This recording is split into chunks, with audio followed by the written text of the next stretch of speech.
शून्य में काले वस्त्र पहने 9 आदमी थे। इन लोगों ने बांस की टोपियां पहन रखी थीं। उनकी आभा 9 पाताल लोकों से आए शिकारियों जैसी थी, जिससे दिल की धड़कनें तेज हो रही थीं। ये व्यक्ति कोई और नहीं बल्कि छाया संप्रदाय के सदस्य थे। जहां तक नीचे के मैदान की बात है तो दर्जनों लोग उतरे थे। उनके कपड़े खून से सने हुए थे और वे अस्त व्यस्त दिख रहे थे। वे मार्शल संप्रदाय के शिष्य थे जो असंख्य दौड़ प्रतियोगिता में भाग लेने आए थे। उनका नेतृत्व करने वाला बुजुर्ग कोई और नहीं बल्कि पूर्व हॉल मास्टर वू था। हालांकि इस बार हॉल मास्टर वू खून थूक रहा था। उसका चेहरा थोड़ा पीला था। महल क्षेत्र के विशेषज्ञ के खिलाफ लड़ने में वह पूरी तरह से शक्तिहीन था। हॉल मास्टर वू के अलावा वहां 4 डीकन भी थे। इसके अलावा वहां 68 युवा लोग भी थे। ये सभी युवा लोग माइरिया ड्रेसेज प्रतियोगिता में भाग ले रहे थे। स्कैन करने पर कोई देख सकता था कि पार्थ, यिनलिंग, यिनताई, जय, हेमाराज, जोवूजी, फैजल और अन्य प्रतिभाएं मौजूद थीं। हालांकि इस समय सभी के होठों पर खून लगा हुआ था और बाल बिखरे हुए थे। सभी काफी बिखरे हुए दिखाई दे रहे थे। छाया संप्रदाय, क्या तुम ज्यादा दूर नहीं जा रहे? मैदान पर मार्शल संप्रदाय के कई शिष्यों की आंखें तेज रोशनी से चमक उठीं जब वे शून्य की ओर देखते हुए बेहद व्यथित महसूस कर रहे थे। इस बार कई शिष्य, जिनका मूल रूप से असंख्य दौड़ प्रतियोगिता में भाग लेने का इरादा नहीं था, इस जगह पर दौड़ पड़े थे। कारण सरल था। ऐसा इसलिए था क्योंकि दक्षिणी नीदर में लड़ाई ने मार्शल संप्रदाय के कई अनुयायियों को ताकत के महत्व का एहसास कराया था। इसलिए इन सभी लोगों का इरादा असंख्य दौड़ प्रतियोगिता में भाग लेने का था। यदि उन्हें कुछ अवसर प्राप्त हो जाएं और वे शक्तिशाली विशेषज्ञ बन जाएं, तो स्वाभाविक रूप से उन्हें किसी का डर नहीं रहेगा। इसके परिणामस्वरूप मार्शल संप्रदाय की नींव भी बढ़ेगी। हालांकि उन्होंने कभी भी यह उम्मीद नहीं की थी कि दिव्य स्रोत दक्षिण शहर तक पहुंचने से पहले ही उन्हें छाया संप्रदाय के सदस्यों का सामना करना पड़ेगा। इससे कई युवा, जो मूलतः महत्वाकांक्षा से भरे हुए थे, अचानक निराशा का अनुभव करने लगे। हे, हद हो गई। शून्य में एक महल क्षेत्र विशेषज्ञ वहां आया। उसकी आंखें ठंडी और तीखी थीं, किसी राक्षस राजा की तरह। नीचे मार्शल संप्रदाय के शिष्यों को घूर रहा था। तुम्हारा मार्शल संप्रदाय जिद्दी है। अगर तुमने उस लड़की को उसी समय सौंप दिया होता तो कुछ नहीं होता। अब हे, हम तुम्हें पकड़कर ही उस रुद्र नाम के युवक को बाहर निकाल सकते हैं। रुद्र, ये सुनकर कई लोग हक्के बक्के रह गए। क्या सीनियर भाई जियाओ किसी स्थानिक दरार में नहीं फंस गए? हर कोई संदिग्ध था। रुद्र एक स्थानिक दरार में गिर गया था। सबसे अधिक संभावना है कि वह पहले ही नष्ट हो चुका था। क्या इन लोगों ने वास्तव में कहा था कि वे वरिष्ठ भाई रुद्र को बाहर निकालने के लिए उन्हें पकड़ लेंगे? क्या मैंने गलत सुना? मार्शल संप्रदाय के कई शिष्य एक दूसरे की ओर देखने लगे। उनके चेहरे अविश्वास से भरे हुए थे। रुद्र, यहाँ तक कि हॉल मास्टर वो भी आश्चर्यचकित दिखे। उन्होंने अपना सिर उठाकर छाया संप्रदाय विशेषज्ञ की ओर देखा। इस रुद्र का जीवन बहुत मजबूत है, वह नष्ट नहीं हुआ। कुछ दिन पहले शाखा मास्टर जून ने स्वर्गीय विकास डिस्क का उपयोग करके स्वर्गीय रहस्यों का पता लगाया और रुद्र का ठिकाना भी पता लगा लिया। वह शायद असंख्य दौड़ प्रतियोगिता में भी भाग लेने आएगा, और संयोग से हम भी इसी क्षेत्र में हैं। इस महल क्षेत्र विशेषज्ञ ने उपहास किया। ये समाचार जानने के बाद उसने तुरंत मार्शल संप्रदाय के शिष्यों को पकड़ने की योजना बनाई ताकि रुद्र को बाहर निकाला जा सके। उस समय प्राप्त जानकारी के अनुसार ये रुद्र एक ऐसा व्यक्ति था जो निष्ठा और धार्मिकता को महत्व देता था। वह अपने साथी शिष्यों को खतरे में पड़ते हुए चुपचाप खड़ा नहीं देखता था। अन्यथा वह स्वर्गीय महल में शामिल होने के बजाय मरना क्यों पसंद करता? इस प्रकार वह अपनी कमजोरी का फायदा उठा सका। जब तक मैं रुद्र को पकड़ लूंगा, यह एक बड़ी उपलब्धि होगी। इस व्यक्ति के मुंह के कोने पर एक भयावह चाप बना हुआ था। वरिष्ठ भाई जियाओ का नाश नहीं हुआ। मार्शल संप्रदाय के सभी शिष्य ये समाचार सुनकर आश्चर्यचकित हो गए। अंतरिक्षीय दरार में गिरना और न मरना, ये किस प्रकार का स्वर्ग विरोधी भाग्य होगा। अगर रुद्र नहीं मरता है तो मार्शल संप्रदाय को आशा मिलेगी। हॉल मास्टर वू ने थोड़ा सिर हिलाया। उसकी आंखों में राहत की चमक थी। ये युवक असाधारण रूप से प्रतिभाशाली था, जिसने न केवल 2800 मीटर गहरे अग्नि रसातल निषिद्ध भूमि में प्रवेश किया था, बल्कि मार्शल शास्त्र की मान्यता भी प्राप्त की थी। मार्शल संप्रदाय में ऐसी प्रतिभा दुर्लभ थी जो 1000 वर्षों में केवल एक बार ही देखने को मिलती थी। यदि वह आगे बढ़ सकता तो वह निश्चित रूप से मार्शल संप्रदाय को पुनर्जीवित कर सकता। आज ये दूत तुम्हें रुद्र को पकड़ने के लिए चारे की तरह इस्तेमाल करेगा। हॉल मास्टर वू के हल्के से सिर हिलाते ही महल क्षेत्र के साधक ने उपहास किया। उसके विशाल हाथ के एक झटके से गहरे प्रकाश से जगमगाता एक विशाल जाल आकाश में फैल गया, जिसने मार्शल संप्रदाय के शिष्यों को पूरी तरह से घेर लिया। यह एक छद्म राजा क्षेत्र कलाकृति थी जो शक्तिशाली थी और विशेष रूप से इन लोगों से निपटने के लिए डिजाइन की गई थी। अच्छा नहीं। जैसे ही विशाल जाल ऊपर आया, हॉल मास्टर वू की पुतलियां अचानक सिकुड़ गईं। उन्हें अशुभ का आभास हुआ। विशाल जाल चारों दिशाओं में फैल गया। एक रहस्यमय उतार चढ़ाव फैल गया और रूनों ने सभी के शरीर को जकड़ लिया। एक क्षण में हॉलमास्टर वू को महसूस हुआ कि उनके शरीर के भीतर का सच्चा सार प्रसारित नहीं हो पा रहा है। जमीन पर मौजूद नवजात आत्मा क्षेत्र के शिष्य और भी अधिक भयभीत थे। वाह! अंततः सभी लोग असहाय होकर देखते रहे, क्योंकि विशाल जाल कसता गया और सभी एक साथ उसमें बंध गए। तुरंत ही मार्शल संप्रदाय के 5 बुजुर्ग और 68 युवा लोग जोंगजी की तरह बंध गए। हे, सब कुछ योजना के अनुसार पूरा हो गया। महल क्षेत्र के विशेषज्ञ ने उपहास किया और अपने विशाल हाथ की एक लहर से विशाल जाल को शून्य में खींच लिया। मार्शल संप्रदाय के 73 सदस्य उसकी हथेली में थे और वे इतने सहज लग रहे थे मानो उसने कुछ छोटे पक्षियों को थाम रखा हो। हाय! बंधे हुए मार्शल संप्रदाय के सभी शिष्यों ने दुख की चीखें निकालीं। मूलतः उन्हें असंख्य दौड़ प्रतियोगिता के माध्यम से अपना भाग्य बदलने की आशा थी। अप्रत्याशित रूप से वे अनंत नरक की जगह में गिर गए थे। यदि सभी लोग यहीं नष्ट हो गए तो मार्शल संप्रदाय को भारी क्षति होगी। ये लोग मार्शल संप्रदाय की प्रतिभाओं की वर्तमान पीढ़ी के प्रतिनिधि थे। दूर जाओ, हमारा अगला कदम क्या है? मार्शल संप्रदाय के सदस्यों को बंदी बना हुआ देखकर 8 छाया संप्रदाय साधक पीछे से निकले। ये व्यक्ति बूढ़े नहीं थे, लेकिन प्रत्येक के पास एक असाधारण आभा थी। सभी नवजात आत्मा क्षेत्र के 9वें स्तर तक पहुंच गए थे। उनमें अर्ध पैलेस क्षेत्र विशेषज्ञ भी शामिल थे। सबसे पहले मार्शल संप्रदाय के सदस्यों को रुद्र को यहाँ लाने के लिए एक संदेश भेजने दो। दूध झाओ की आंखें चमक उठी जब उन्होंने कहा, हमें जितनी जल्दी हो सके रुद्र को पकड़ना होगा, अन्यथा यदि अन्य छोटी टीमें पहले उस तक पहुंच जाती हैं तो ये श्रेय हमारा नहीं होगा। ये सुनकर सभी ने सिर हिलाया। इस बार कई छाया संप्रदाय के दूतों ने अपनी टीमों का नेतृत्व किया। सभी रुद्र को पकड़ना चाहते थे। वे दिव्य स्रोत निषिद्ध भूमि के सबसे निकटतम टीम थे। यही कारण था कि वे मार्शल संप्रदाय के सदस्यों को पकड़ने में सक्षम थे। जैसे ही ये शब्द निकले, उस व्यक्ति की आंखें चमक उठीं और उसने अपना विशाल जाल हिला दिया। वाह! एक चमकती हुई रोशनी और एक युवक जमीन पर आ गिरा। अपनी कमर का टोकन निकालो और रुद्र से संपर्क करो, दूध झाओ ने ठंडे स्वर में कहा। रुद्र से संपर्क करें। युवक की आंखें चमक उठीं, उसके दिल में डर का एक संकेत था। नहीं, विशाल जाल के भीतर मार्शल संप्रदाय के शिष्य चिल्लाए, रुद्र हमारे मार्शल संप्रदाय की आशा है, उसे जोखिम उठाने की अनुमति नहीं दी जानी चाहिए। अगर रुद्र यहाँ है तो मार्शल संप्रदाय समृद्ध हो सकता है और हम बिना किसी पछतावे के मर जाएंगे। अगर रुद्र मर गया तो मार्शल संप्रदाय निश्चित रूप से पतन की ओर जाएगा। फिर हमारे जीने का क्या फायदा?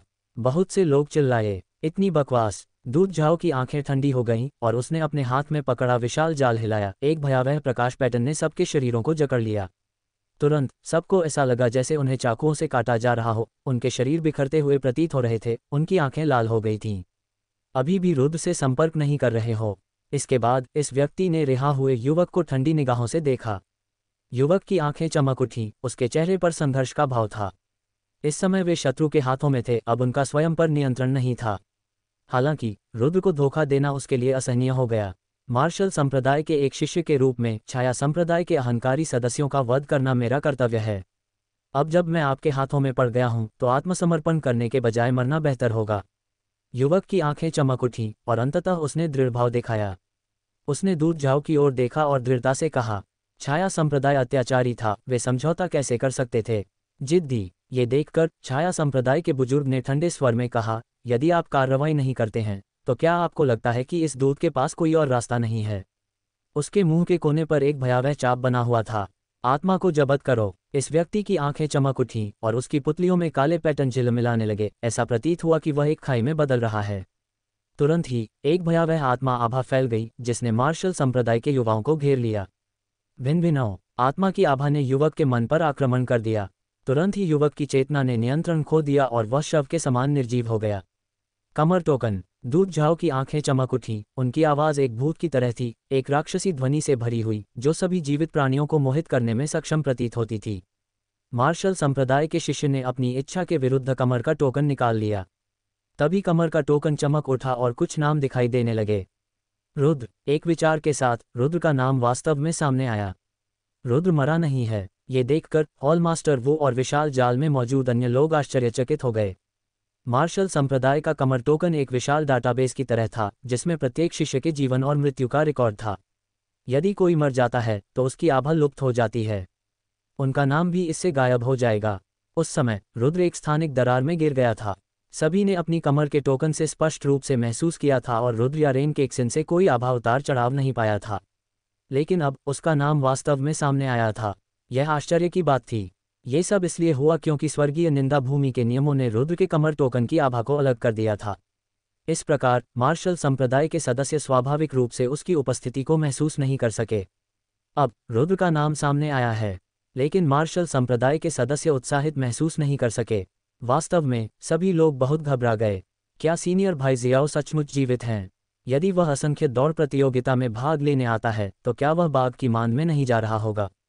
सभी की आंखों में चिंता झलक रही थी। अब छाया संप्रदाय उन पर लालच भरी नजरों से देख रहा था और रुद्र को पकड़ना चाहता था।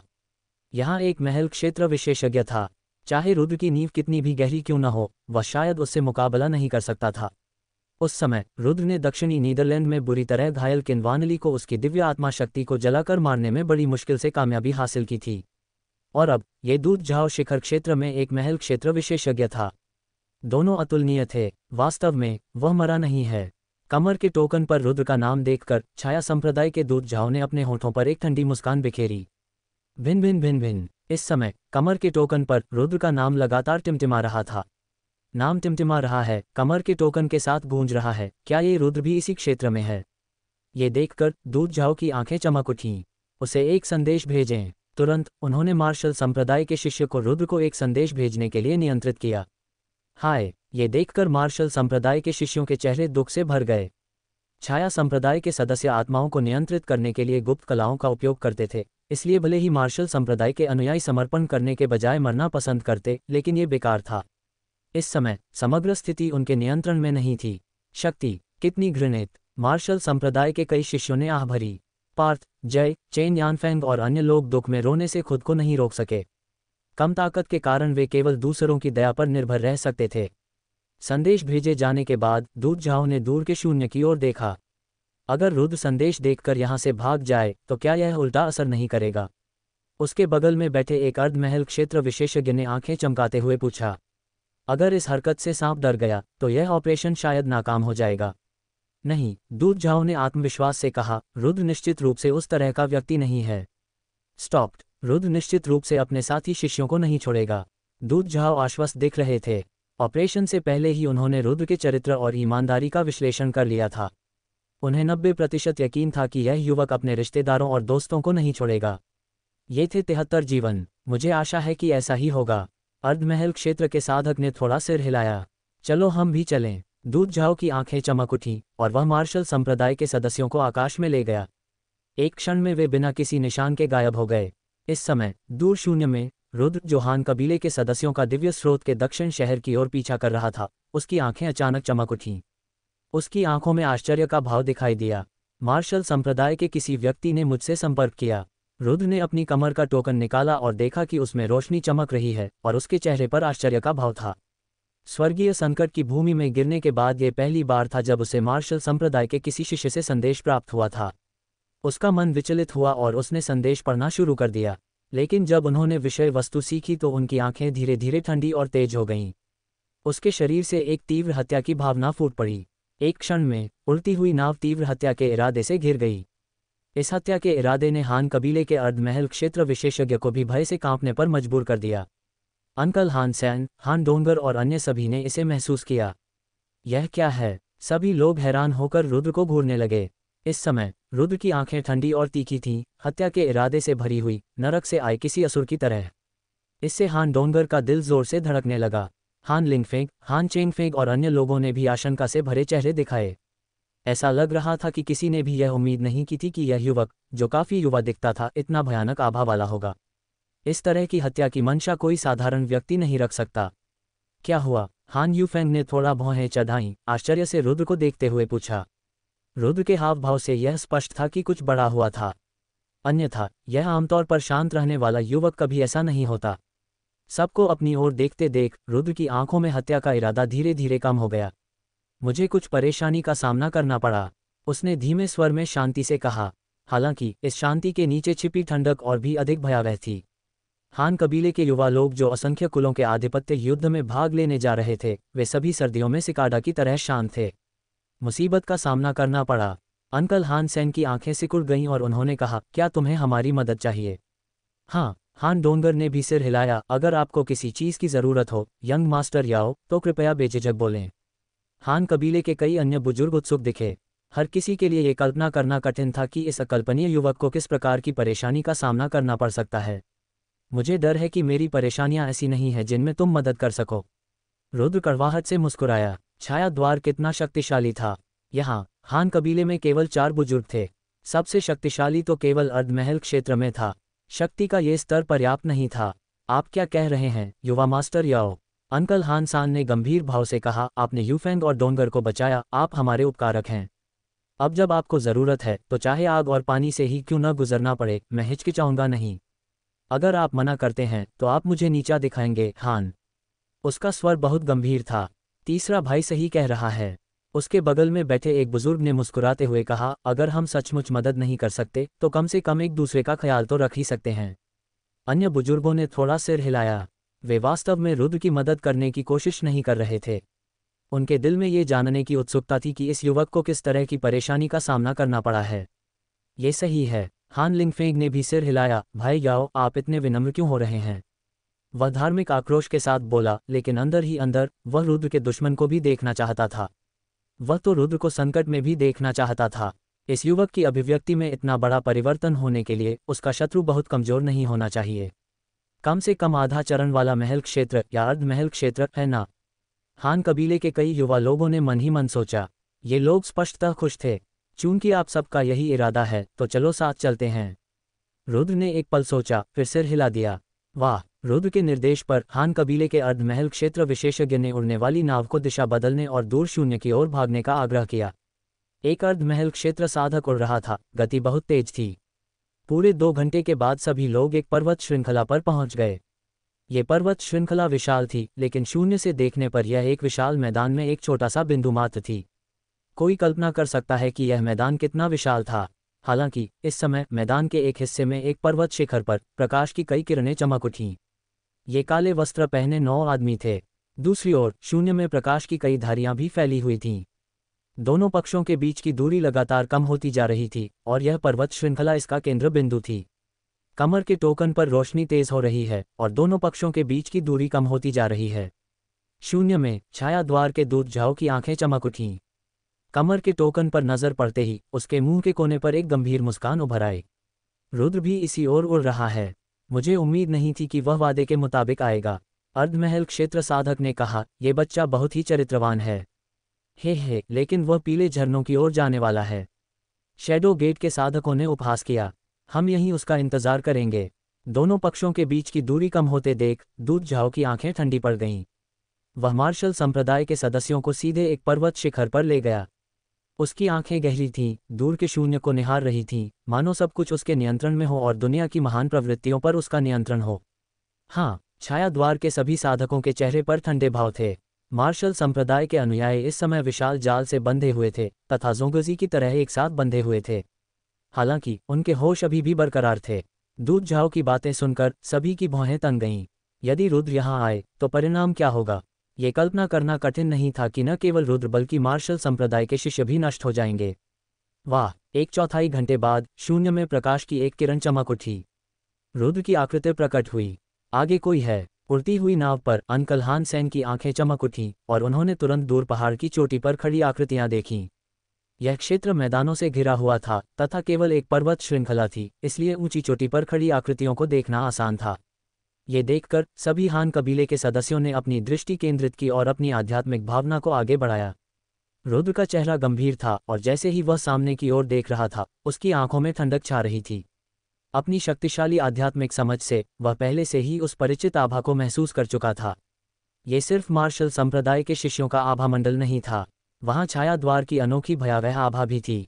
क्या वे यहाँ हैं? सामने की सबसे ऊंची पर्वत चोटी पर छाया द्वार के 9 साधकों की आंखें चमक रही थीं। वे सामने की ओर देख रहे थे। वहां प्रकाश की एक किरण आ रही थी। आखिरकार आ ही गए। दूत झाओ की आंखें थोड़ी सिकुड़ गईं। उसने अपना सिर थोड़ा ऊपर उठाया और आगे की ओर देखा। उसकी आंखों में एक चमकदार रोशनी खिल उठी। प्रकाश फैल गया और दूर से आती हुई उड़ती हुई नाव पर मजबूती से टिक गया। उड़ती नाव पर सवार एक युवक का चेहरा भी उसकी दृष्टि में आया। रुद्र! ठंडे चेहरे वाले युवक को देखते हुए दूत झाओ के होंठ एक चाप में मुड़ गए। जब तक वह इस युवक को पकड़ लेगा, शिशु शून्य क्षेत्र में उसका प्रवेश निकट ही रहेगा। कितना शक्तिशाली आभामंडल उतार चढ़ाव! जब दूध झाओ की नज़र आसमान में उड़ती हुई नाव पर पड़ी तो हान वंश के अर्धमहलीय राज्य के मुखिया की पुतलियां अचानक सिकुड़ गईं। उसकी उड़ती नाव भी हवा में ही रुक गई और उसके हृदय में भय का भाव जाग उठा। क्या ये महल क्षेत्र का विशेषज्ञ है? अंकल हान सेन की भौहें भी सिकुड़ गईं। दूसरे पक्ष से निकलने वाले आभा उतार से ये निश्चित रूप से एक पैलेस दायरे का विशेषज्ञ था। इसके अलावा ये व्यक्ति साधारण महल क्षेत्र साधकों से भी अधिक शक्तिशाली था। इस खोज ने हान कबीले के बुजुर्गों के दिलों को झकझोर दिया। तभी सभी की आंखें थोड़ी हिल गईं और वे रुद्र को देखने से खुद को रोक नहीं पाए। उनकी आंखें आश्चर्य से भर गईं। इस आदमी ने किसका अपमान किया? सभी ने मन ही मन सोचा। कितना भयानक उतार चढ़ाव! हान लिंगफेंग और अन्य लोग इस क्षण पूरी तरह से अचंभित थे। इस समय दूध झाओ अभी भी उड़ने वाली नाव पर ताला लगा रहा था और उस भयानक आभा ने उन्हें भय से कांपने पर मजबूर कर दिया। महल क्षेत्र में एक दुश्मन! हान चेंगफेंग और अन्य लोगों की आंखें चौड़ी हो गईं। सबके दिलों में कुछ अफसोस होने लगा। ऐसा व्यक्ति ऐसा नहीं था जिसे वे भड़का सकें। अरे, मुझे यहाँ शो देखने नहीं आना चाहिए था, ओजेत ने मन ही मन सोचा। इस समय वह पछतावे से भर गया।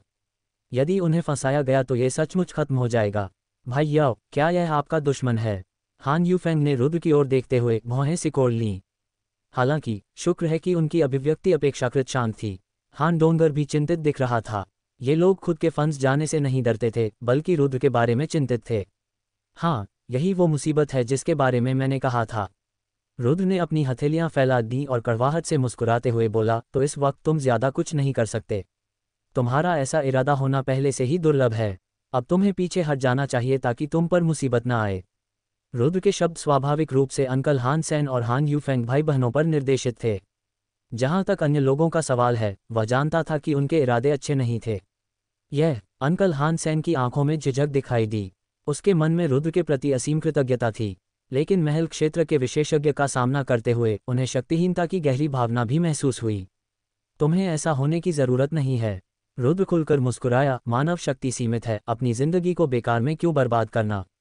चाचा हान सान ने थोड़ा शर्मिंदा महसूस करते हुए अपना सिर नीचे कर लिया। फिर उसने रुद्र की ओर देखा और कहा, तुम्हें साफ पता था कि यह एक बड़ी मुसीबत है, फिर भी तुम यहाँ क्यों आए? इससे वह उलझन में पड़ गया। रुद्र की प्रारंभिक अभिव्यक्ति से यह स्पष्ट था कि वह जानता था कि एक शक्तिशाली दुश्मन आ रहा है। क्योंकि मेरे साथी शिष्य वहां हैं। रुद्र की आंखें सिकुड़ गईं, उसकी नज़र दूर पहाड़ की चोटी पर पड़ी। मार्शल संप्रदाय के बंधे हुए शिष्यों को देखकर उसकी आंखें अविश्वसनीय रूप से ठंडी और भयावह हो गईं। चाचा हान सान और अन्य लोगों ने भी रुद्र की निगाह का अनुसरण किया। तुम एक सच्चे इंसान हो। हान यूफेंग की आंखें चमक उठीं और उसने कहा, यह अफसोस की बात है कि मैं अब तुम्हारी मदद करने में असमर्थ हूँ। उसने हल्की सी आह भरी। ये ठीक है। रुद्र मुस्कुराया और कहा, तुम सब वापस जाओ। फिर वह एक कदम आगे बढ़ा, उड़ती हुई नाव से बाहर निकला और दूर शून्य की ओर चल पड़ा। शून्य में जब वह आगे बढ़ रहा था तो युवक के वस्त्र लहरा रहे थे। हान कबीले के सदस्यों को यह आकृति कुछ हद तक वीरान लग रही थी। अनायास ही मृत्यु की ओर जाने का एहसास पैदा हो गया। एक नवजात आत्मा क्षेत्र साधक के लिए महल क्षेत्र में शत्रु का सामना करने के लिए अपनी जान देने के अलावा और क्या था? लेकिन क्या रुद्र सचमुच अपनी मौत की ओर जा रहा था? रुद्र हवा में टहल रहा था, उसकी नज़रें आगे के शून्य पर टिकी थीं। एक खौफनाक हत्या का इरादा लगातार इकट्ठा हो रहा था। उसने सोचा था कि शैडो गेट से आए लोगों से उसका इतनी जल्दी सामना नहीं होगा, कम से कम तब तक नहीं जब तक वह महल क्षेत्र या शिशु शून्य क्षेत्र में प्रवेश नहीं कर लेता। लेकिन उसने यह उम्मीद नहीं की थी कि शैडो गेट के लोग भूतों की तरह इतने जिद्दी होंगे। चूंकि यही बात है तो इस बार मैं कुछ ब्याज वसूल करूंगा। रुद्र की आंखें चमक उठीं, एक गहरी भयावह मंशा से भरी हुई। शून्य में युवक अकेला चल रहा था, प्रत्येक कदम एक लहर पैदा कर रहा था। इस दुनिया में इतना वफादार और नेक युवक दुर्लभ है। हान सान शू ने उस युवक को देखते हुए भावुक होकर कहा। दुर्भाग्यवश वह मदद करना चाहता था लेकिन शक्तिहीन था। हान यूफेंग ने भी बार बार अपना सिर हिलाया। क्या हम उसे ऐसे ही अकेले जाने देंगे? हान डोंगेर की साफ पतझड़ के पानी जैसी आंखें झपक गईं, उसका चेहरा अपराधबोध से भरा हुआ था। इस युवक ने एक बार उसे और उसके भाई को बचाया था, लेकिन अब वह मदद करने में असमर्थ थी। ये भावना अवर्णनीय थी। चलो चलें, हान लिंगफेंग ने कहा, उसकी आंखें चमक रही थीं। वास्तव में आसपास के हान कबीले के सदस्यों ने सहमति में सिर हिलाया। वर्तमान स्थिति को देखते हुए इस युवक की मृत्यु निश्चित थी और देखने के लिए कुछ भी नहीं बचा था। कोई दूर से आ रहा है। हान कबीले का मुखिया जैसे ही जाने की तैयारी कर रहा था, उसकी नज़र थोड़ी हटी और उसने दूर से आती एक आकृति देखी। हालांकि गौर से देखने पर उसने पाया कि वह आकृति शून्य में रुक गई थी, मानो कुछ देख रही हो। लगता है वहाँ कोई महान विशेषज्ञ है। हान सांशु की आंखें चमक उठीं और उसने भी उसी दिशा में देखा। क्यों न हम पहले दूर से ही निरीक्षण करें। फिर उसने अपने कबीले के सदस्यों से पूछा। वह ये भी देखना चाहता था कि रुद्र का भाग्य क्या होगा। किसी कारणवश उन्हें हमेशा लगता था कि इस युवक की ऐसी मृत्यु नहीं होनी चाहिए। ठीक है, तो फिर हम दूर से ही देखेंगे, हान कबीले के बुजुर्ग ने कहा। बोलते समय उसकी नज़रें दूर शून्य की ओर घूम गईं।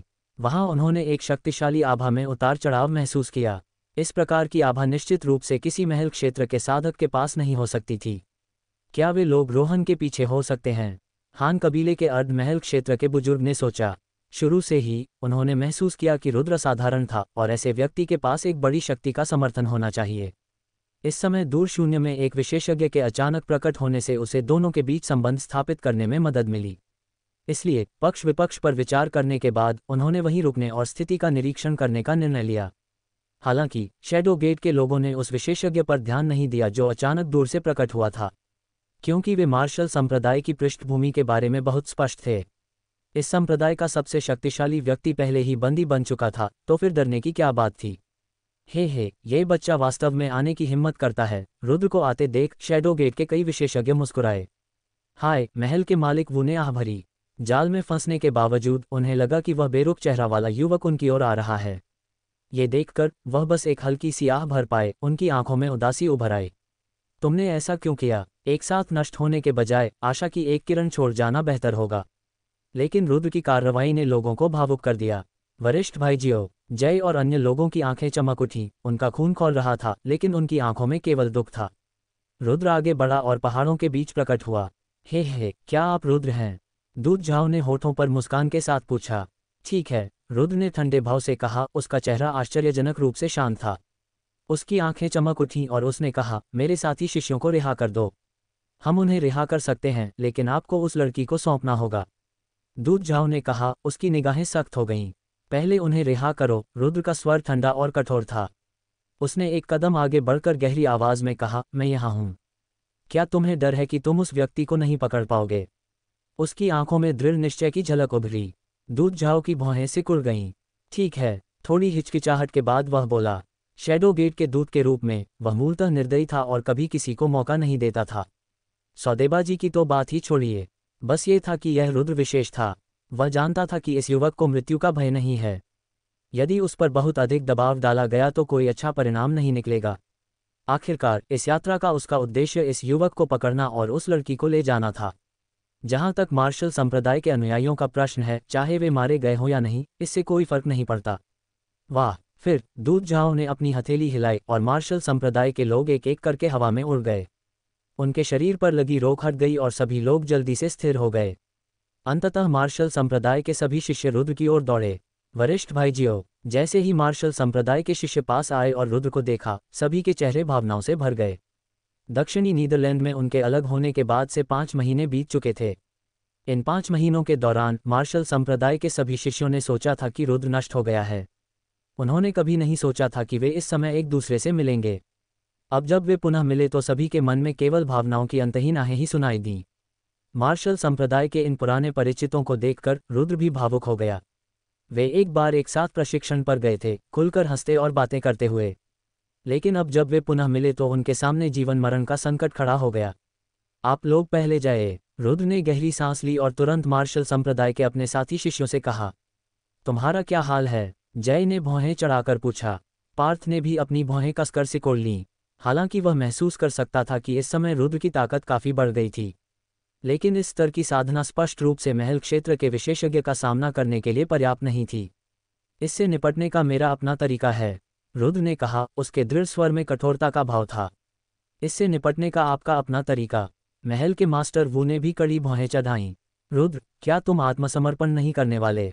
इस समय सामने से दूध झाव ने गहरी आवाज में कहा, चले जाओ। अगर तुम यहाँ रहे तो तुम सिर्फ मेरा बोझ बन जाओगे।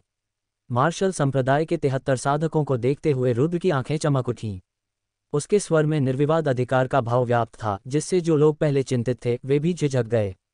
ठीक है, तो अपना ध्यान रखना। महल के मास्टर वू ने थोड़ा भौहें चढ़ाईं, फिर गहरी आवाज में कहा, चलो चलें। बोलने के बाद उन्होंने मार्शल संप्रदाय के शिष्यों को दूर जाने के लिए प्रेरित किया। किसी कारण से उसने रुद्र से एक अथाह आभा में उतार चढ़ाव महसूस किया। यद्यपि वे केवल 5 महीने से ही अलग थे, फिर भी इस युवक के व्यवहार में भारी परिवर्तन आ गया था। वह परिवर्तन कुछ ऐसा था जिसे वह भी पूरी तरह से महसूस नहीं कर सका। एक साथ खड़े होने पर ऐसा महसूस हुआ जैसे किसी वरिष्ठ अधिकारी का सामना कर रहे हों। इसलिए महल के मास्टर वो निर्णायक रूप से पीछे हट गए। मार्शल संप्रदाय के शिष्यों ने भी रुद्र की असाधारणता को महसूस किया। थोड़ी सी हिचकिचाहट के बाद सभी लोग दूर चले गए। हालांकि वे तुरंत वहां से नहीं गए, बल्कि दूर से ही स्थिति का निरीक्षण करने की योजना बनाई। इस युवक में कुछ हिम्मत है। दूर एक जानवर के सिर वाली उड़ती हुई नाव पर 7 आदमी खड़े थे। इस समय उनमें से एक अधेड़ उम्र के व्यक्ति की आंखें चमक उठीं और उसके मुंह के कोने पर एक हल्की सी मुस्कान उभर आई जब उसने दूर पहाड़ की चोटी की ओर देखा। उसमें हिम्मत तो है, उसके बगल में खड़े एक युवक ने उपहास किया, लेकिन उसकी साधना के स्तर को देखते हुए वह महल के विशेषज्ञ से कैसे मुकाबला कर सकता है। मुझे लगता है कि इस बच्चे का नाश होना तय है। अंकल युआन, आप यहाँ क्यों रुककर देख रहे हैं? युवक की आंखों में संदेह झलक रहा था। वह वास्तव में कल्पना नहीं कर सकता था कि अंकल युआन इस अपरिचित युवक पर ध्यान क्यों देंगे। क्यों? जियो युआनशुन की आंखें थोड़ी सिकुड़ गईं और उसकी गहरी आंखों में चमक की झलक दिखाई दी।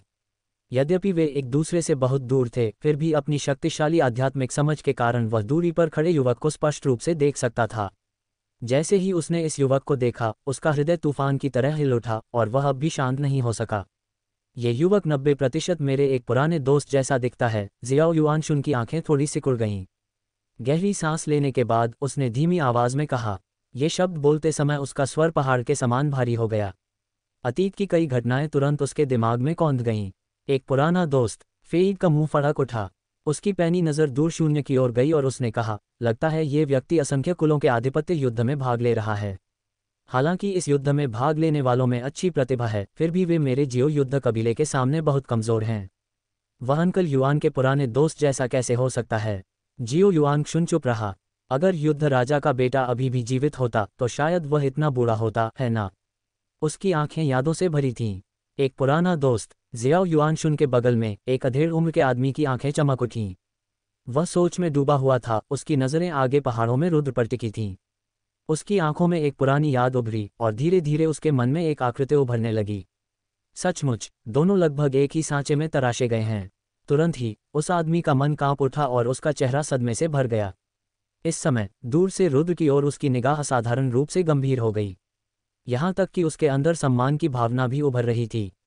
अंकल रोंग, आप इस व्यक्ति को भी जानते हैं? ये देखकर फेइड की भौहें तन गईं और उसकी जिज्ञासा और भी बढ़ गई। ये बच्चा वास्तव में एक पुराने दोस्त जैसा है। दर्शन की आंखें चमक उठीं और उसने गहरी आवाज में कहा, कौन है? दर्शन को उसी भाव से देखकर फेइड की आंखों में संदेह और भी गहरा हो गया। युद्ध राजा। दर्शन की आंखें चमक उठीं और युद्ध राजा शब्द उसके मुंह से निकल गया, जिससे इस क्षेत्र में शून्य गंभीर हो गया। उड़ती नाव पर 2 युवा और 2 बुजुर्ग भी थे। ये सुनकर सबकी आंखें भी चमक उठीं। एक अत्यंत गंभीर अभिव्यक्ति प्रकट हुई। युद्ध राजा। पुरानी पीढ़ी के लिए यह एक अविस्मरणीय आंकड़ा था। यहाँ तक कि जियाओ फैंग जैसे युवा पीढ़ी के शिष्यों ने भी उनके बारे में सुना था। क्या अंकल रोंग, युद्ध राजा आदित्य के बारे में बात कर रहे हैं, जो 20 साल पहले स्वर्गीय राजधानी में प्रसिद्ध था? फेइड की आंखें चमक उठी जब उसने पूछा। हाँ, दर्शन ने सिर हिलाया। वह ये सुनकर उड़ती नाव पर बैठे सभी लोगों के चेहरे बदल गए। साथ ही सामने खड़े युवक की ओर उनकी निगाहें भी अजीब हो गईं। आदित्य, ये सचमुच एक शानदार प्रतिभा थी। उन दिनों उन्होंने स्वर्गीय राजधानी क्षेत्र में एक दुर्जेय प्रतिष्ठा छोड़ी थी।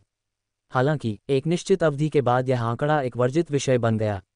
इसलिए यद्यपि फेई जैसे युवा पीढ़ी के शिष्यों ने इस व्यक्ति का नाम सुना था, लेकिन वे उसके बारे में ज़्यादा नहीं जानते थे। लेकिन बुजुर्ग लोग जियाओ जान तियान नाम से बहुत परिचित थे। इस उड़ती हुई नाव पर शाह कबीला के लोग सामने की ओर बारीकी से नजर रख रहे थे। और वहीं इस समय रुद्र छाया द्वार से आए लोगों का सामना कर रहा था। रुद्र, उस छोटी बच्ची को सौंप दो। दूध झाओ की आंखें चमक उठीं और उन्होंने व्यंग्यात्मक लहजे में कहा, तुम्हारी साधना के स्तर को देखते हुए भले ही तुम दुनिया के कोने कोने तक भाग जाओ, तुम मेरे छाया द्वार के पीछे से नहीं बच सकते। अगर तुम उस छोटी बच्ची को सौंप दो तो तुम और तुम्हारे साथी शिष्य कष्टों से बच सकते हो। मैं उस व्यक्ति को नहीं सौंपूंगा। रुद्र की आंखें चमक उठीं जब उसने दूध झाओ को घूरते हुए एक एक शब्द कहा, जब तक मैं मर न जाऊं। मैं जानता था कि तुम जिद्दी हो। दूध झाओ की आंखें ठंडी हो गईं और उन्होंने कहा, लेकिन क्या तुम्हें लगता है कि तुम बच सकते हो? जैसे ही ये शब्द निकले, दूध झाओ के मुंह के कोने पर एक ठंडी मुस्कान आ गई। स्वर्ग बंधन जाल। दूध झाव ने अपने पैर से एक कदम आगे बढ़ाया और अपने बड़े हाथ के एक झटके से गहरे प्रकाश से जगमगाता एक विशाल जाल रुद्र की ओर बढ़ा। यह विशाल जाल ठीक वही था जिसका इस्तेमाल उसने पहले मार्शल संप्रदाय के 73 शिष्यों को फंसाने के लिए किया था। स्टॉप्ड। विशाल जाल अंधकार में प्रकाश के साथ टिमटिमाता हुआ ऊपर की ओर फैल गया, मानो कोई काला बादल आकाश और पृथ्वी को ढकने वाला हो। एक गहन और अस्पष्ट आभा का उतार चढ़ाव व्याप्त हो गया, जिसमें दुनिया को सील करने की क्षमता थी। यह विशाल जाल एक छद्म राजा क्षेत्र आत्मा कलाकृति था। 9वें स्तर के एक सर्वोच्च महल क्षेत्र विशेषज्ञ द्वारा अब तक छोड़ा गया, ये सामान्य महल क्षेत्र विशेषज्ञों को फंसाने के लिए पर्याप्त था। ये देखकर हॉल मास्टर वो और दूर खड़े अन्य लोगों की भौहें तंग गईं, वे पहले भी इसी जाल से बंधे हुए थे। उन्होंने हमला कर दिया है। दूर खड़ी हान डोंगर ने विशाल जाल को अपनी ओर आते देखकर अपने दिल को भारी महसूस किया। गर्वित की अभिव्यक्ति गंभीर थी। क्या वे लोग यूं ही खड़े रहेंगे? हान थर्ड अंकल और अन्य लोगों ने उस दिशा की ओर देखा जहां शाह परिवार के सदस्य थे। छठे बड़े कई शाह परिवार के बुजुर्गों ने ध्रुवंत की ओर देखा। जल्दी मत करो, ध्रुवंत की आंखें चमक उठीं जब उसने सामने देखा। उसकी निगाहों में उम्मीद की एक झलक उभर रही थी। चूंकि इस युवक ने दुश्मन का सामना करने का साहस किया था, इसलिए वह निश्चित रूप से इतनी आसानी से नहीं गिरेगा, है ना? यदि वह गिरता तो इससे यही पता चलता कि वह एक लापरवाह व्यक्ति था। छद्म राजा क्षेत्र आत्मा कलाकृति। दूरी में रुद्र की आंखें चमक उठीं। विशाल जाल को नीचे आते देख उसने अपना हाथ हटा लिया। वाह! एक लाल रोशनी टिमटिमाई और रुद्र की हथेली में एक लंबा धनुष दिखाई दिया। जैसे ही लंबा धनुष प्रकट हुआ, उसमें से एक तीव्र आभा का उतार चढ़ाव निकला। ये स्वर्गीय ज्वाला दिव्य सार से परिष्कृत धनुष और बाण था। हाथ में लंबा धनुष लेकर रुद्र ने तीर चढ़ाया और तुरंत धनुष खींच लिया। भिन्न भिन्न तीर डोरी पर खींचा गया था, उस पर लाल रंग के पैटर्न बने हुए थे तथा कुछ रहस्यमय रेखाएं उस पर लगातार चमक रही थीं। ध्यान से देखने पर पता चलता है कि ये पैटर्न अत्यंत जटिल थे, निश्चित रूप से वर्तमान युग के नहीं थे। ये दिव्य जाति के निषिद्ध पैटर्न थे, जिन्हें मूल जाति के बुजुर्गों द्वारा सिखाया गया था और रुद्र द्वारा इस तीर पर उकेरा गया था। धनुष की डोरी को पूर्ण चंद्रमा की ओर खींचा गया, जिससे लाल रंग का प्रकाश फैल रहा था। लाल रंग की रोशनी फैल गई, जिसने विशाल जाल द्वारा लाई गई अंधेरी रोशनी को पूरी तरह से खत्म कर दिया। वाह! तभी तीर की रोशनी चमकी और एक भयानक आभा फैल गई। ये है। जैसे ही तीर चला, दूध झाव की पुतलियां अचानक सिकुड़ गईं। ये धनुष और बाण राजा क्षेत्र की आत्मा कलाकृति के समान प्रतीत होते हैं। इससे उसे आश्चर्य हुआ, मार्शल संप्रदाय के एकमात्र अनुयायी के पास ऐसा आधार कैसे हो सकता है। जैसे ही दूध झाव आश्चर्यचकित हुए, एक जोरदार धमाका गूंज उठा। तीर के निशान टिमटिमाए और अचानक फट गए। पूरा तीर लाल प्रकाश की एक लकीर में बदल गया जो शून्य को भेदता हुआ विशाल जाल को एक ही बार में फाड़ता हुआ निकल गया। तभी दूध झाव ने एक लाल इंद्रधनुष देखा, जिसकी पूंछ से एक चमकदार लौ उसकी ओर आ रही थी। क्या मेरा आकाश बंधन जाल फट गया? दूध झाव के हृदय में एक तूफानी सागर उमड़ पड़ा। यह आकाश बंधन जाल एक छद्म राजा क्षेत्र आत्मा कलाकृति थी, उसके द्वारा संचालित, जो कि एक 9वें स्तर का महल क्षेत्र विशेषज्ञ था। इसकी शक्ति साधारण महल क्षेत्र विशेषज्ञों को कुचलने के लिए पर्याप्त थी। फिर भी ये छद्म राजा क्षेत्र आत्मा कलाकृति वास्तव में इस समय टूट गई थी। तुरंत ही जब उसने रुद्र को देखा तो उसकी आंखों में अजीब सा भाव आ गया। अंदर का सदमा स्वतः स्पष्ट था। हालांकि लाल इंद्रधनुष आश्चर्यजनक गति के साथ हमला कर रहा था और उसने इसे कम आंकने की हिम्मत नहीं की। काला राक्षसी हाथ। दूध झाव की आंखें ठंडी हो गईं। उसने अपनी हथेली हिलाई, एक गहरा प्रकाश टिमटिमाया और काले कोहरे में लिपटा एक विशाल हाथ आकाश से उतरा। उस विशाल हाथ ने आकाश को हिला दिया, काली रोशनी में लिपटा हुआ, मानो सब कुछ अपने में समाहित कर सकता हो। पल भर में उसने लाल इंद्रधनुष को डुबो दिया। अगले ही क्षण विशाल हाथ लाल इंद्रधनुष से टकराते हुए नीचे गिर गया। एक जोरदार धमाके के बाद लाल इंद्रधनुष बिखर गया और शून्य में बदल गया। हालांकि इसके साथ ही उतार चढ़ाव की एक विशाल लहर भी फैल गई। टक्कर के बिंदु पर शून्य में गड्ढे बन गए तथा भयंकर उतार चढ़ाव उत्पन्न हुए, मानो वे आकाश और पृथ्वी को निगल जाएंगे। प्रहार प्रहार। इन उतार चढ़ावों के कारण दूध झाव का शरीर भी पूरे 12 मीटर पीछे हट गया। पास ही छाया द्वार के नवजात आत्मा क्षेत्र और अर्धमहल क्षेत्र के विशेषज्ञों की आंखों में आश्चर्य झलक रहा था। वह तीर बहुत शक्तिशाली था। उस तीर पर लगे रन टिमटिमाए और अंततः फट गए। ऐसा लगता है कि यह कोई निषिद्ध कलाकृति है। कई अर्धमहल क्षेत्र विशेषज्ञों के चेहरे पर गंभीर भाव थे। ये कल्पना करना कठिन नहीं था कि वे ऐसी निषिद्ध कलाकृति के नीचे सुरक्षित रह सकते हैं। भूकंप के बाद का झटका बहुत बड़ा और शक्तिशाली था, जिसकी लहरें दूर तक स्पष्ट दिखाई दे रही थीं। ये दृश्य देखकर त्रिपाठी परिवार के सभी बुजुर्गों के दिल धड़क उठे। कितना शक्तिशाली तीर है, अर्धमहल क्षेत्र विशेषज्ञ बोला। उसकी आंखें आश्चर्य से भर गईं। इस रोहन के पास वास्तव में ऐसी निषिद्ध कलाकृति है। उसके बगल में खड़े 2 अर्धचरणीय महल क्षेत्र के बुजुर्गों ने भी गहरी सांस ली। यदि उन पर अचानक ऐसी किसी निषिद्ध कलाकृति द्वारा हमला किया गया तो उनके जैसे लोग नष्ट हो सकते हैं। उसके पास ऐसी निषिद्ध कलाकृति कैसे हो सकती है? हान तीसरे चाचा का दिल शांत नहीं हो पा रहा था। ये कल्पना करना कठिन था कि एकमात्र जूनियर के पास इतनी गहरी नींव हो सकती है। कोई आश्चर्य नहीं कि उसने अकेले दुश्मन का सामना करने की हिम्मत की। हान यूफेंग ने बार बार सिर हिलाया। उसके बगल में ओजित, हान चेंगफेंग और अन्य लोग सर्दियों में सिकाडा की तरह चुप थे। विशेषकर हान चेंगफेंग। उसने वास्तव में उस समय रुद्र को उकसाया था। यदि उसने स्वयं इस तीर का सामना किया होता तो संभवतः वह धूल में मिल गया होता, है न? ठीक है। मार्शल संप्रदाय के सभी लोगों ने ये देखकर राहत की सांस ली। एक तीर से सफल होने के बाद रुद्र ने एक कदम आगे बढ़ाया। उसी समय उसने अपनी हथेली हिलाई और एक और तीर धनुष पर चढ़ गया। भिन्न भिन्न धनुष की डोरी प्रकाश से टिमटिमा रही थी और एक अस्पष्ट आभा का उतार चढ़ाव व्याप्त था। जैसे जैसे रन बहते गए, आसपास की हवा मुड़ती गई। ये दिव्य नमूने थे। हालांकि इन्हें उकेरने वाला रुद्र केवल नवजात आत्मा क्षेत्र में था, फिर भी उनकी शक्ति सामान्य आत्मिक कलाकृतियों से तुलनीय नहीं थी। इसके अलावा इस तीर की सामग्री राजा क्षेत्र आत्मा कलाकृतियों से परे एक स्तर तक पहुंच गई थी। वाह! तीर की रोशनी चमक उठी। इससे पहले कि दूध झाओ अपना शरीर स्थिर कर पाते, रुद्र ने एक और भयंकर तीर छोड़ा। शून्य में तीर पर लगे रून जलने लगे और पूरा तीर आग की लपटों में बदल गया। एक लंबी पूंछ वाली लौ लिए हुए दूध झाओ की ओर बढ़ा। भयावह आभा का उतार चढ़ाव चारों ओर फैल गया, जिससे छाया द्वार के साधक चौंक गए। इस तीर पर अंकित चिन्ह इतने प्राचीन हैं। दूध झाओ ने थोड़ा भौहें चढ़ाईं। हालांकि इस बार वह अच्छी तरह से तैयार था। वाह! उसने अपना बड़ा हाथ हिलाया और आकाश और पृथ्वी के बीच काली रोशनी घूम गई। उसके सामने तो मानो अंधेरा छा गया था। राक्षसी चंद्र चक्र। दूध झाओ ने उसकी हथेली को निर्देशित किया और वह राक्षसी चंद्र चक्र आगे की ओर दब गया। इस बार उन्होंने अपने महल क्षेत्र की गति को पूरी तरह से उन्मुक्त कर दिया। आकाश और पृथ्वी के बीच हवा और बादल हिलने लगे और विशाल सील द्वारा एक विशाल गति खींची गई। राक्षसी चंद्र चक्र चमक उठा और तुरंत ही पूंछ की ज्वाला से बाण चकनाचूर हो गया। वाह! विशाल उतार चढ़ाव बाढ़ की तरह बह गया। रुद्र का शरीर कांप उठा, भयानक उतार चढ़ाव से डूब गया। वरिष्ठ भाईजियों, ये देखकर मार्शल संप्रदाय के शिष्यों ने कहा। जय और अन्य लोगों की आंखों में दुख था। भले ही रुद्र असाधारण रूप से प्रतिभाशाली था, इससे क्या फर्क पड़ता है? आखिरकार इस समय उसकी साधना अपर्याप्त थी और वह स्वर्ग की अवहेलना नहीं कर सकता था। कई लोगों ने हल्की आह भरी। हे, ये याओ यूं मरने वाला है। दूर से हान चेंगफेंग भयावह रूप से मुस्कुराया।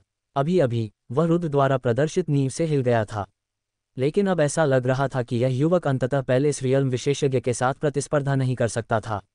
हाय! हान थर्ड अंकल ने अपना सिर हिलाया। महल क्षेत्र और नवजात आत्मा क्षेत्र के बीच का अंतर स्वाभाविक रूप से दुर्गम था।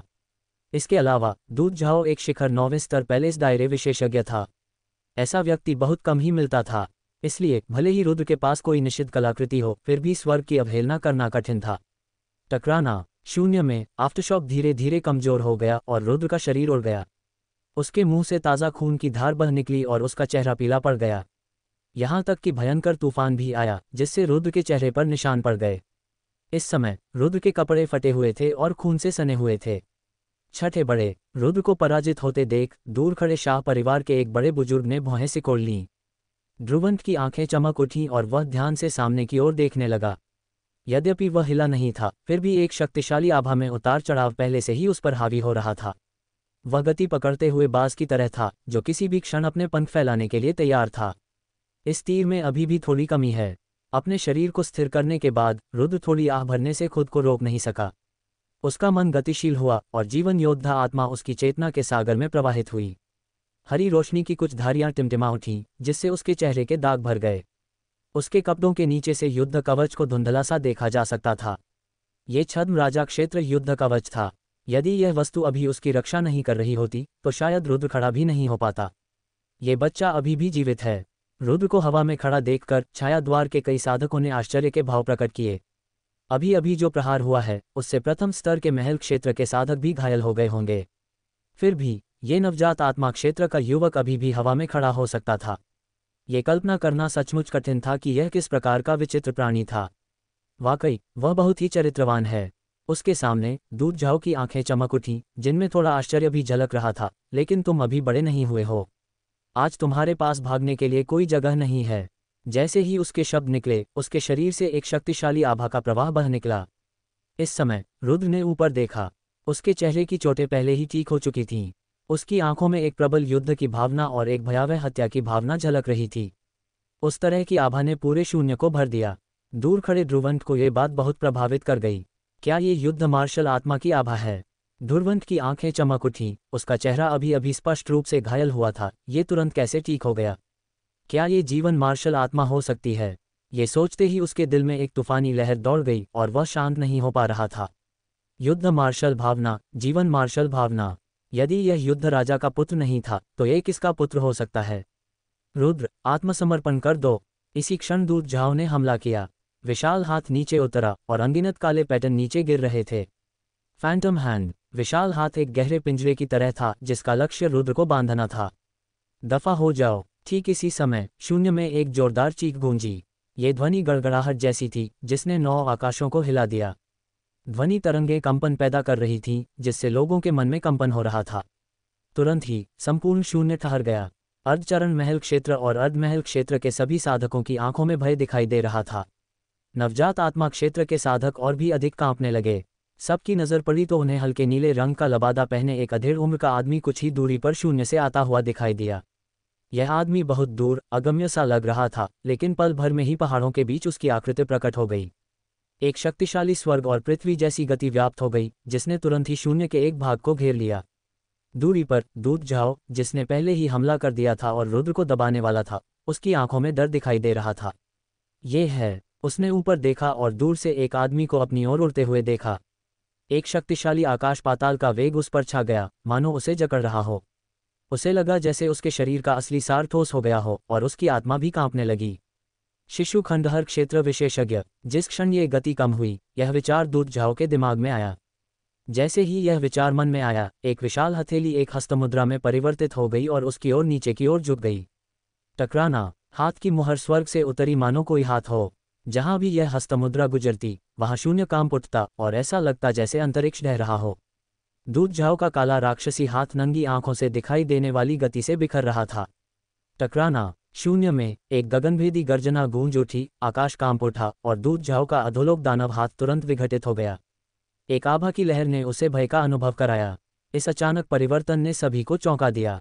छाया द्वार से आए सभी साधक भय से स्तब्ध रह गए तथा उस अधेड़ उम्र के व्यक्ति को अविश्वास से देखने लगे जो अचानक प्रकट हुआ था। क्या ये शिशु शून्य क्षेत्र का विशेषज्ञ है? सभी की आंखों में आश्चर्य झलक रहा था। वाह! शून्य में दूत झाओ एक राक्षसी लहर में डूब गया। उसकी आकृति एक टूटी हुई डोर वाली पतंग की तरह 1000 मीटर पीछे उड़ गई। उफ!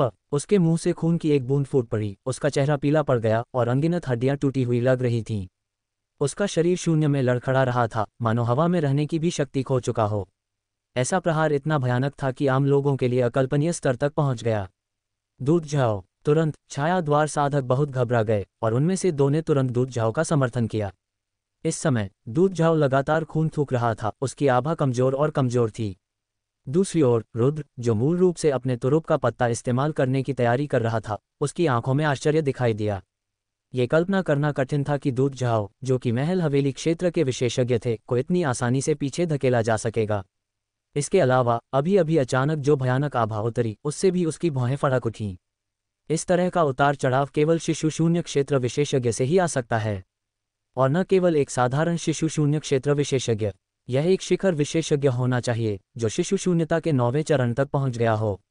ये कौन है? आश्चर्य के साथ रुद्र ने उस भयानक आभा के स्रोत की ओर देखने के लिए अपना सिर घुमाया। उसी समय वहां आकृतियां चमक उठीं और एक अधेड़ उम्र का आदमी प्रकट हुआ। एक पल में ही यह आदमी रुद्र से 10 मीटर दूर दिखाई दिया। यह एक मध्यम आयु वर्ग का व्यक्ति था जिसकी आंखें तेज, गहरी और पानी की तरह गंभीर थीं। उसने एक नीला लंबा चोगा पहना हुआ था जो हवा में जोर जोर से लहरा रहा था। ध्रुवंत ने दूरी पर छाया द्वार साधकों पर उदासीनता से नजर डाली, फिर उसकी नजर रुद्र पर पड़ी। एक जैसे, सचमुच बहुत ज्यादा एक जैसे। ध्रुवंत ने रुद्र को सिर से पैर तक गौर से देखा। उसकी आंखों में आश्चर्य की झलक थी। उसके सामने खड़ा युवक 20 साल पहले के आदित्य जैसा ही था। अब उनकी तुलना करने पर पता चलता है कि दोनों ही व्यवहारिक रूप से एक ही सांचे में तराशे गए हैं। इसके अलावा उसके होठों के बीच परिकिंग्युए की आभा का भी संकेत है। ध्रुवंत की आंखें चमक उठीं और वह मन ही मन सोचने लगा। उसके मन में एक अद्वितीय सुंदरी की छवि उभरने लगी। हालांकि जब यह आकृति सामने आई तो उसकी आंखों में निराशा की झलक दिखाई दी। वसुंधरी एक समय स्वर्ग की राजधानी में प्रसिद्ध थी। उस समय के अनगिनत प्रतिभाशाली लोग उसकी प्रशंसा करते थे और यहाँ तक कि वह भी केवल दूर से ही उसकी प्रशंसा कर सकता था। अचानक प्रकट हुए मध्यम आयु वर्ग के व्यक्ति को इस तरह घूरते हुए देखकर रुद्र आश्चर्य व्यक्त करने से खुद को रोक नहीं सका। लगता है मैं इस व्यक्ति को नहीं जानता, रुद्र ने मन ही मन सोचा। उसकी आंखों में एक सतर्क भाव दिखाई दिया जब उसने ध्रुवंत को देखा। हालांकि ध्रुवंत के कदम उठाने के बाद मार्शल आर्ट संप्रदाय के सभी साधक उत्साहित हो गए। हा, रुद्र सुरक्षित है, रुद्र सुरक्षित है। हॉल मास्टर वो और मार्शल आर्ट संप्रदाय के कई बुजुर्ग उत्साह से भर गए, खुद को रोक नहीं पाए और जोर से चिल्लाने लगे। घटनाओं का यह अचानक मोड़ उनकी उम्मीदों से परे था और उनके दिलों की गहराइयों से खुशी की लहर दौड़ गई, जिससे शांत रहना मुश्किल हो गया। वरिष्ठ भाईजियों, जय और अन्य लोगों ने भी राहत की सांस ली। उन्होंने सोचा था कि रुद्र यही नष्ट हो जाएगा, लेकिन अब स्थिति बदल गई थी, जो सचमुच रोमांचक था। उस शक्तिशाली विशेषज्ञ ने सचमुच कमाल कर दिया। दूर से हान कबीले के सभी सदस्यों की पुतलियां सिकुड़ गईं। क्या वे एक ही वंश के हो सकते हैं? चाचा हान सेन की आंखों में संदेह झलक रहा था। यह एक शिशु शून्य क्षेत्र विशेषज्ञ है। कई हान कबीले के बुजुर्गों की आंखों में आश्चर्य दिखाई दिया। शिशु शून्य क्षेत्र, इस तरह के व्यक्ति को स्वर्गीय राजधानी क्षेत्र में भी एक शक्तिशाली विशेषज्ञ माना जाता है। संपूर्ण हान वंश ने कई सौ वर्षों से ऐसा कोई विशेषज्ञ पैदा नहीं किया था, लेकिन अब ऐसे व्यक्ति ने वास्तव में रुद्र के लिए एक कदम उठाया है। क्या हो रहा है? हान चेंगफेंग और अन्य लोगों की आंखों में आश्चर्य झलक रहा था। उन्होंने सोचा था कि रुद्र यही नष्ट हो जाएगा, लेकिन उन्हें इस तरह के बदलाव की उम्मीद नहीं थी। इन कुछ लोगों को थोड़ी निराशा हुई। वास्तव में जब उन्होंने दूर से रुद्र को देखा तो उनकी आंखों में भय की गहरी भावना दिखाई देने लगी। बेशक सबसे ज्यादा हैरान दूध झाओ थे। इस समय उसने गहरी सांस ली और अपने बढ़ते रक्त और क्यूई को शांत करने की कोशिश की। फिर उसने धीरे से अपना सिर उठाया और उस अधेड़ उम्र के आदमी की ओर देखा जो अचानक उसके सामने आ गया था। आप कौन हैं, महामहिम? दूध झाओ ने अपनी नज़रें घुमाते हुए ठंडे और कठोर भाव से कहा। मैं यहाँ छाया द्वार के मामले देख रहा हूँ। क्या आपका इस तरह हस्तक्षेप करना उचित है? हालांकि प्रतिद्वंद्वी अत्यंत शक्तिशाली था, छाया द्वार के दूत होने के नाते वह फिर भी निडर था। छाया द्वार, यह एक विशाल इकाई थी। निश्चित रूप से कोई ऐसी ताकत नहीं थी जिसे सामान्य शक्तियां उकसाने का साहस कर सकें। यहाँ तक कि शिशु शून्य क्षेत्र के विशेषज्ञ भी किसी अजनबी के लिए छाया द्वार का अपमान नहीं करेंगे। दक्षिणी नीदर में पहले की तरह स्वर्गीय महल से शिशु शून्य क्षेत्र विशेषज्ञ आया, लेकिन शाखा मास्टर जून का सामना करने पर जानबूझकर पीछे हट गया। इससे यह अंदाजा लगाया जा सकता है कि छाया द्वार कितना भयानक था। छाया द्वार, ये सुनकर ध्रुवंत की भौहें भी हल्की सी सिकुड़ गईं, मानो वह भी उसका नाम जानता हो। हालांकि उनकी अभिव्यक्ति बदल गई, लेकिन उनकी भावनाओं में ज्यादा उतार चढ़ाव नहीं आया। आप यहाँ मामलों को संभाल रहे हैं? ध्रुवंत की भौहें सिकुड़ गईं, उसकी आंखें ब्लेड की तरह थीं क्योंकि वह दूध झाओ को घूर रहा था। इस युवक से तुम्हें किस प्रकार की शिकायत है? उन्होंने एक एक शब्द पूछा। ध्रुवंत को पूछते देख दूध झाओ का आत्मविश्वास तुरंत मजबूत हो गया। उन्हें स्पष्ट रूप से विश्वास हो गया कि पूर्व भी उनके छाया द्वार से सावधान था। अन्यथा एक शिशु शून्य क्षेत्र विशेषज्ञ इतने सारे प्रश्न क्यों पूछेगा? यही वह व्यक्ति है जिसे मेरा छाया द्वार प्राप्त करने के लिए दृढ़ है। दूध झाओ ने आत्मविश्वास से भरा चेहरा, अपना सिर उठाया। महामहिम, कृपया इस जल को गंदा न करें। उनके शब्दों में धमकी की झलक थी। छाया द्वार का नाम ही स्वर्गीय राजधानी की कई प्रमुख शक्तियों को सतर्क करने के लिए पर्याप्त था। वाह! इसी समय एक जानवर के सिर वाली उड़ने वाली नाव शून्य में तेजी से चली। ये शाह कबीला के अन्य बुजुर्ग थे जो आ गए थे। ये वास्तव में छाया द्वार से आए लोग हैं। जब उन्होंने दूध झाओ के शब्द सुने तो सबसे पहले उनकी भौहें तन गईं। यहाँ तक कि उन्होंने छाया द्वार का नाम भी सुना था। हालांकि थोड़े आश्चर्य के बाद सभी को अधिक क्रोध महसूस हुआ। दूसरा पक्ष महल हवेली क्षेत्र में केवल एक साधक था, फिर भी उसने शिशु शून्य क्षेत्र विशेषज्ञ को धमकी देने का साहस किया। क्या ये शाह कबीला को उनकी नज़रों में गिराना नहीं है? बेशक, हालांकि ध्रुवंत और अन्य लोग गुस्से में थे, उन्होंने बात नहीं की, लेकिन उनकी आंखें हिल गईं और उन्होंने सामने ध्रुवंत को देखा। स्पष्टतः इस यात्रा में ध्रुवंत शाह कबीले का नेता था। इस समय रुद्र की नज़र भी ध्रुवंत पर पड़ी। उसकी आंखों में जिज्ञासा की झलक दिखाई दी। सबसे पहले वह ये जानने को उत्सुक था कि यह व्यक्ति ऐसा कदम क्यों उठा रहा है। दूसरा, वह ये भी देखना चाहता था कि क्या ये व्यक्ति छाया द्वार से सावधान रहेगा। इसके आधार पर वह स्वर्गीय राजधानी में छाया द्वार की शक्ति का अनुमान लगा सकता था। इस तरह उसे अपने भविष्य के बदला लेने के तरीके के बारे में बेहतर जानकारी होगी। क्या वह कोई ऐसा व्यक्ति है जिसे पाने के लिए तुम दृढ़ संकल्पित हो? ध्रुवंत ने अपनी भौहें उठाईं। उसका चेहरा ठंडा था, जिससे उसके भावनात्मक उतार चढ़ाव को समझना असंभव हो गया था। उसने बस दूध झाओ की ओर उदासीनता से देखा। उसका शक्तिशाली आभामंडल लगातार फैल रहा था। इस आभामंडल के नीचे शून्य ठोस होता हुआ प्रतीत हो रहा था। बिल्कुल, दूध झाओ ने अपना सिर उठाया, उसकी आंखें चमक रही थीं, उसका आत्मविश्वास और मजबूत हो रहा था। तुम उसे मरवाना चाहते हो? ध्रुवंत ने थोड़ा ठंडा स्वर में कहा। कमोबेश, दूध झाओ ने कहा। मेरा शैडो गेट इस व्यक्ति को पकड़ने में कोई कसर नहीं छोड़ेगा। उन्होंने छाया द्वार का रवैया दिखाने के लिए फिर से याद दिलाया, ताकि कठिनाई का सामना करने पर ध्रुवंत पीछे हट जाए। कोई कसर नहीं छोड़ी। ये सुनकर ध्रुवंत, जिसका चेहरा ठंडा था और जिसकी भावनात्मक उतार चढ़ाव अदृश्य थे, उसकी आंखों में अचानक एक चमक आ गई और भीतर एक ठंडी रोशनी टिमटिमा रही थी। उसके मुंह का कोना एक ठंडे चाप में मुड़ गया और वह एक एक शब्द कहने लगा। जब तक मैं, ध्रुवंत, यहाँ हूँ, ये युवक ऐसा व्यक्ति नहीं है जिसे आप ढूंढ सकें। उनका स्वर प्रभुत्व से भरा था। ध्रुवंत, दूध झाओ ने भौहें चढ़ाईं, उसकी आंखों में चिंतन झलक रहा था, मानो वह सोच रहा हो कि यह व्यक्ति कौन है। हालांकि इससे पहले कि वह सोचना समाप्त कर पाता, उसकी पुतलियां अचानक सिकुड़ गईं और उसने अचानक ऊपर देखा। उसने देखा कि ध्रुवंत का हाथ पहले से ही उसके सामने उठा हुआ था। चूंकि तुम उसे मारना चाहते हो, तो मैं, ज़ियाओ, सबसे पहले तुम्हें नर्क भेजूंगा। ध्रुवंत की आंखें ठंडी थीं, बिना कुछ कहे उसने दूध झाओ की ओर एक हथेली मारी। जैसे ही वह हथेली गिरी, पूरा आकाश कांप उठा और स्वर्ग और पृथ्वी की एक भयानक शक्ति बरस पड़ी। दूध झाओ के अलावा कई छाया द्वार साधक भय से कांप रहे थे। आप, दूध झाओ की आंखें आश्चर्य से चौड़ी हो गईं। ऐसा लग रहा था कि उसने यह उम्मीद नहीं की थी कि यह आदमी इतना निर्णायक कदम उठाएगा।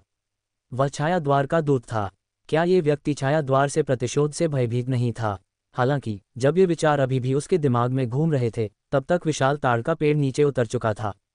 टकराना, एक जोरदार आवाज गूंजी, ध्वनि तरंगों ने आकाश को हिला दिया। दूर खड़े सभी किसानों के चेहरे सदमे से भरे हुए थे।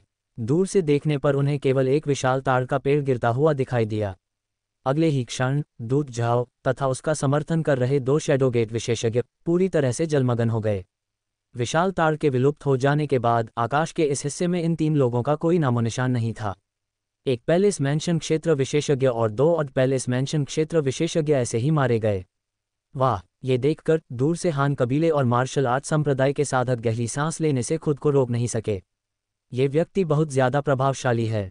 हान लिंगफेंग और अन्य लोगों के दिल लगभग उछल पड़े। इस समय उनके दिल सदमे से भर गए। यह एक पैलेस हवेली क्षेत्र विशेषज्ञ था, लेकिन इस व्यक्ति ने उन्हें ऐसे ही मिटा दिया। शायद केवल प्रमुख शब्द ही इसका वर्णन कर सकता है। बहुत बढ़िया, हा, सचमुच बहुत रोमांचक। हान कबीले के सदस्यों के सदमे की तुलना में मार्शल आर्ट संप्रदाय के सभी शिष्य उत्साहित थे। जय, पार्थ, चेन यानफेंग, जोवुजी और अन्य सभी प्रसन्नता से चिल्लाए। कई महीनों तक मार्शल आर्ट संप्रदाय का दमन किया गया। स्वर्गीय राजधानी के दक्षिणी सीमा क्षेत्र में मार्शल आर्ट संप्रदाय स्पष्ट रूप से सबसे कमजोर संप्रदायों में से एक बन गया था। ये सब छाया द्वार द्वारा लाया गया था। अब जब किसी ने शैडो गेट के विशेषज्ञों को इतने उत्साहपूर्वक समाप्त कर दिया था, तो वे स्वाभाविक रूप से खुश थे। इतना भयंकर, इस समय रुद्र की पलकें भी झपकने से नहीं बच सकीं। पीछे मुड़कर देखें तो स्वर्गीय महल से दूत यिन भी छाया द्वार के सामने विवश था। लेकिन इस व्यक्ति को कोई शर्म नहीं थी। दोनों के बीच का अंतर तुरंत स्पष्ट हो गया। ध्रुवंत आश्चर्यचकित होने के साथ साथ रुद्र भी सोच रहा था। अचानक उसकी आंखों में एक तेज रोशनी चमक उठी। क्या वह शाह कबीला के युद्ध जनजाति से हो सकता है? रुद्र का खून बेवजह उफान मार रहा था। ध्रुवंत की ओर उसकी निगाहें भी अजीब हो गईं। संपूर्ण स्वर्गीय राजधानी को देखते हुए शाह कबीला ने छाया द्वार को चुनौती देने का साहस किया। शायद केवल शाह कबीला को युद्ध जनजाति के रूप में जाना जाता है। तुम सचमुच मेरे छाया द्वार से लोगों का सफाया करने की हिम्मत कर रहे हो? ध्रुवंत की इस हरकत से छाया द्वार के बचे हुए साधक स्तब्ध रह गए। कई आदमी तुरंत बोल पड़े और हालांकि वे अभी भी धमकी देने की कोशिश कर रहे थे, लेकिन उनके स्वर से उनके दिलों का डर साफ झलक रहा था। सभी लोग अपने सामने खड़े ध्रुवंत को घूर रहे थे। तो क्या हुआ अगर मैं तुम्हारे छाया द्वार से लोगों का सफाया कर दूं? ध्रुवंत अपने हाथ पीछे करके खड़ा था, उसका लंबा लबादा हवा में लहरा रहा था। उसकी निगाहें आगे की ओर उठी, मानो कोई राजा हवा में खड़ा हो। उसके शब्द हल्के थे, लेकिन उनमें से प्रभुत्व का एक अदृश्य आभामंडल व्याप्त था। क्या तुम्हें मेरे छाया द्वार से प्रतिशोध का डर नहीं है? एक छाया द्वार साधक की आंखें चमक उठी जब वह बोला, प्रतिशोध। ये सुनकर ध्रुवंत की आंखें ठंडी हो गईं और उसने कहा, मेरा ज़ियाओ कबीला युद्ध कबीला किसी से कैसे डर सकता है? जैसे ही उसके शब्द निकले, हवा में उसके कदम एक बार फिर आगे बढ़ गए। तुरंत ही उसने अपना विशाल हाथ हिलाया, जिससे शून्य में हवा और बादल हिलने लगे और स्वर्ग और पृथ्वी की विशाल शक्ति एकत्रित हो गई। वाह! उन्होंने हथेली का एक निशान संकलित किया।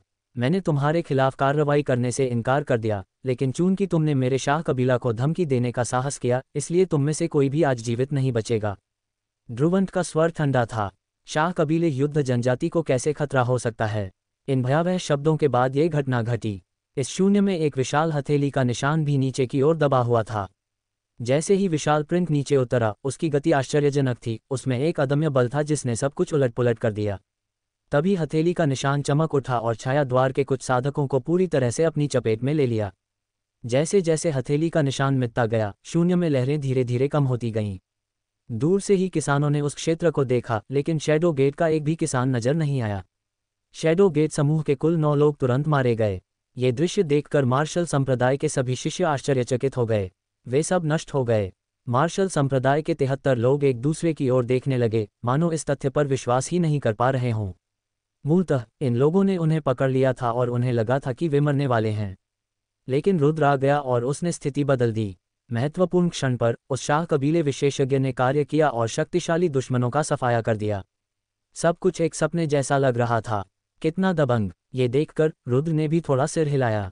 सिर्फ इसलिए कि इन लोगों ने धमकी देने के लिए अपना मुंह खोला, वे सभी मारे गए। इससे पता चलता है कि जियो कबीला युद्ध जनजाति कितनी दबंग है। ये कबीला उकसावे से डरता नहीं है। हालांकि रुद्र ने इस समय बहुत अधिक अभिव्यक्ति नहीं दिखाए, क्योंकि अब तक वह अभी भी इस ध्रुवंत के बारे में कुछ नहीं जानता था। सभी को नष्ट करने के बाद ध्रुवंत शांत रहा। उसने अपनी भौहें तक नहीं सिकुड़ी। उसकी आंखें थोड़ी हिल गईं और वह रुद्र को देखता रहा। जब भी उसकी नज़र इस युवक पर पड़ती, उसका हृदय शांत नहीं हो पाता था। इस भावनात्मक उतार चढ़ाव की खोज भी रुद्र ने की थी। क्या ये व्यक्ति मुझे पहचान सकता है? रुद्र के दिल में संदेह पैदा हो गया और उसकी सतर्कता और भी बढ़ गई। वह जानता था कि इस व्यक्ति ने निश्चित रूप से उसकी मदद बिना किसी कारण के नहीं की थी। आपकी सहायता के लिए धन्यवाद, सीनियर। बेशक, हालांकि वह सतर्क था, फिर भी रुद्र ने अपनी मुट्ठियां भींच लीं और उस व्यक्ति को धन्यवाद दिया। आपका स्वागत है। ध्रुवंत ने अपना बड़ा हाथ हिलाया, फिर उसकी आंखें चमक उठीं और उसने कहा, क्या आप घायल हैं? वह रुद्र की आभा को भी महसूस कर रहा था। मैं ठीक हूँ, रुद्र ने हल्के से कहा। लाइफ मार्शल सोल से उसके शरीर की टूटी हुई हड्डियां तुरंत ठीक हो गईं।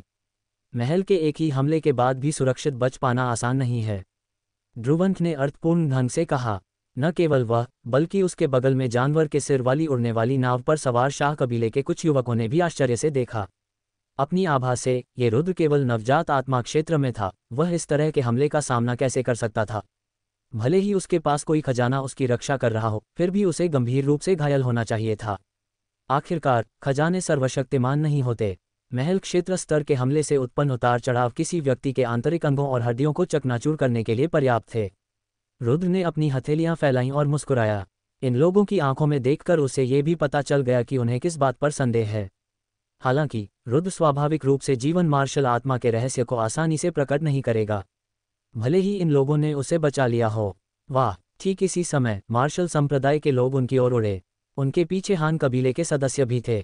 चूंकि खतरा टल चुका था, इसलिए ये लोग ये भी जानना चाहते थे कि यह विशेषज्ञ, जिसने इतनी निर्णायक कार्रवाई की, किस शक्ति से आया था।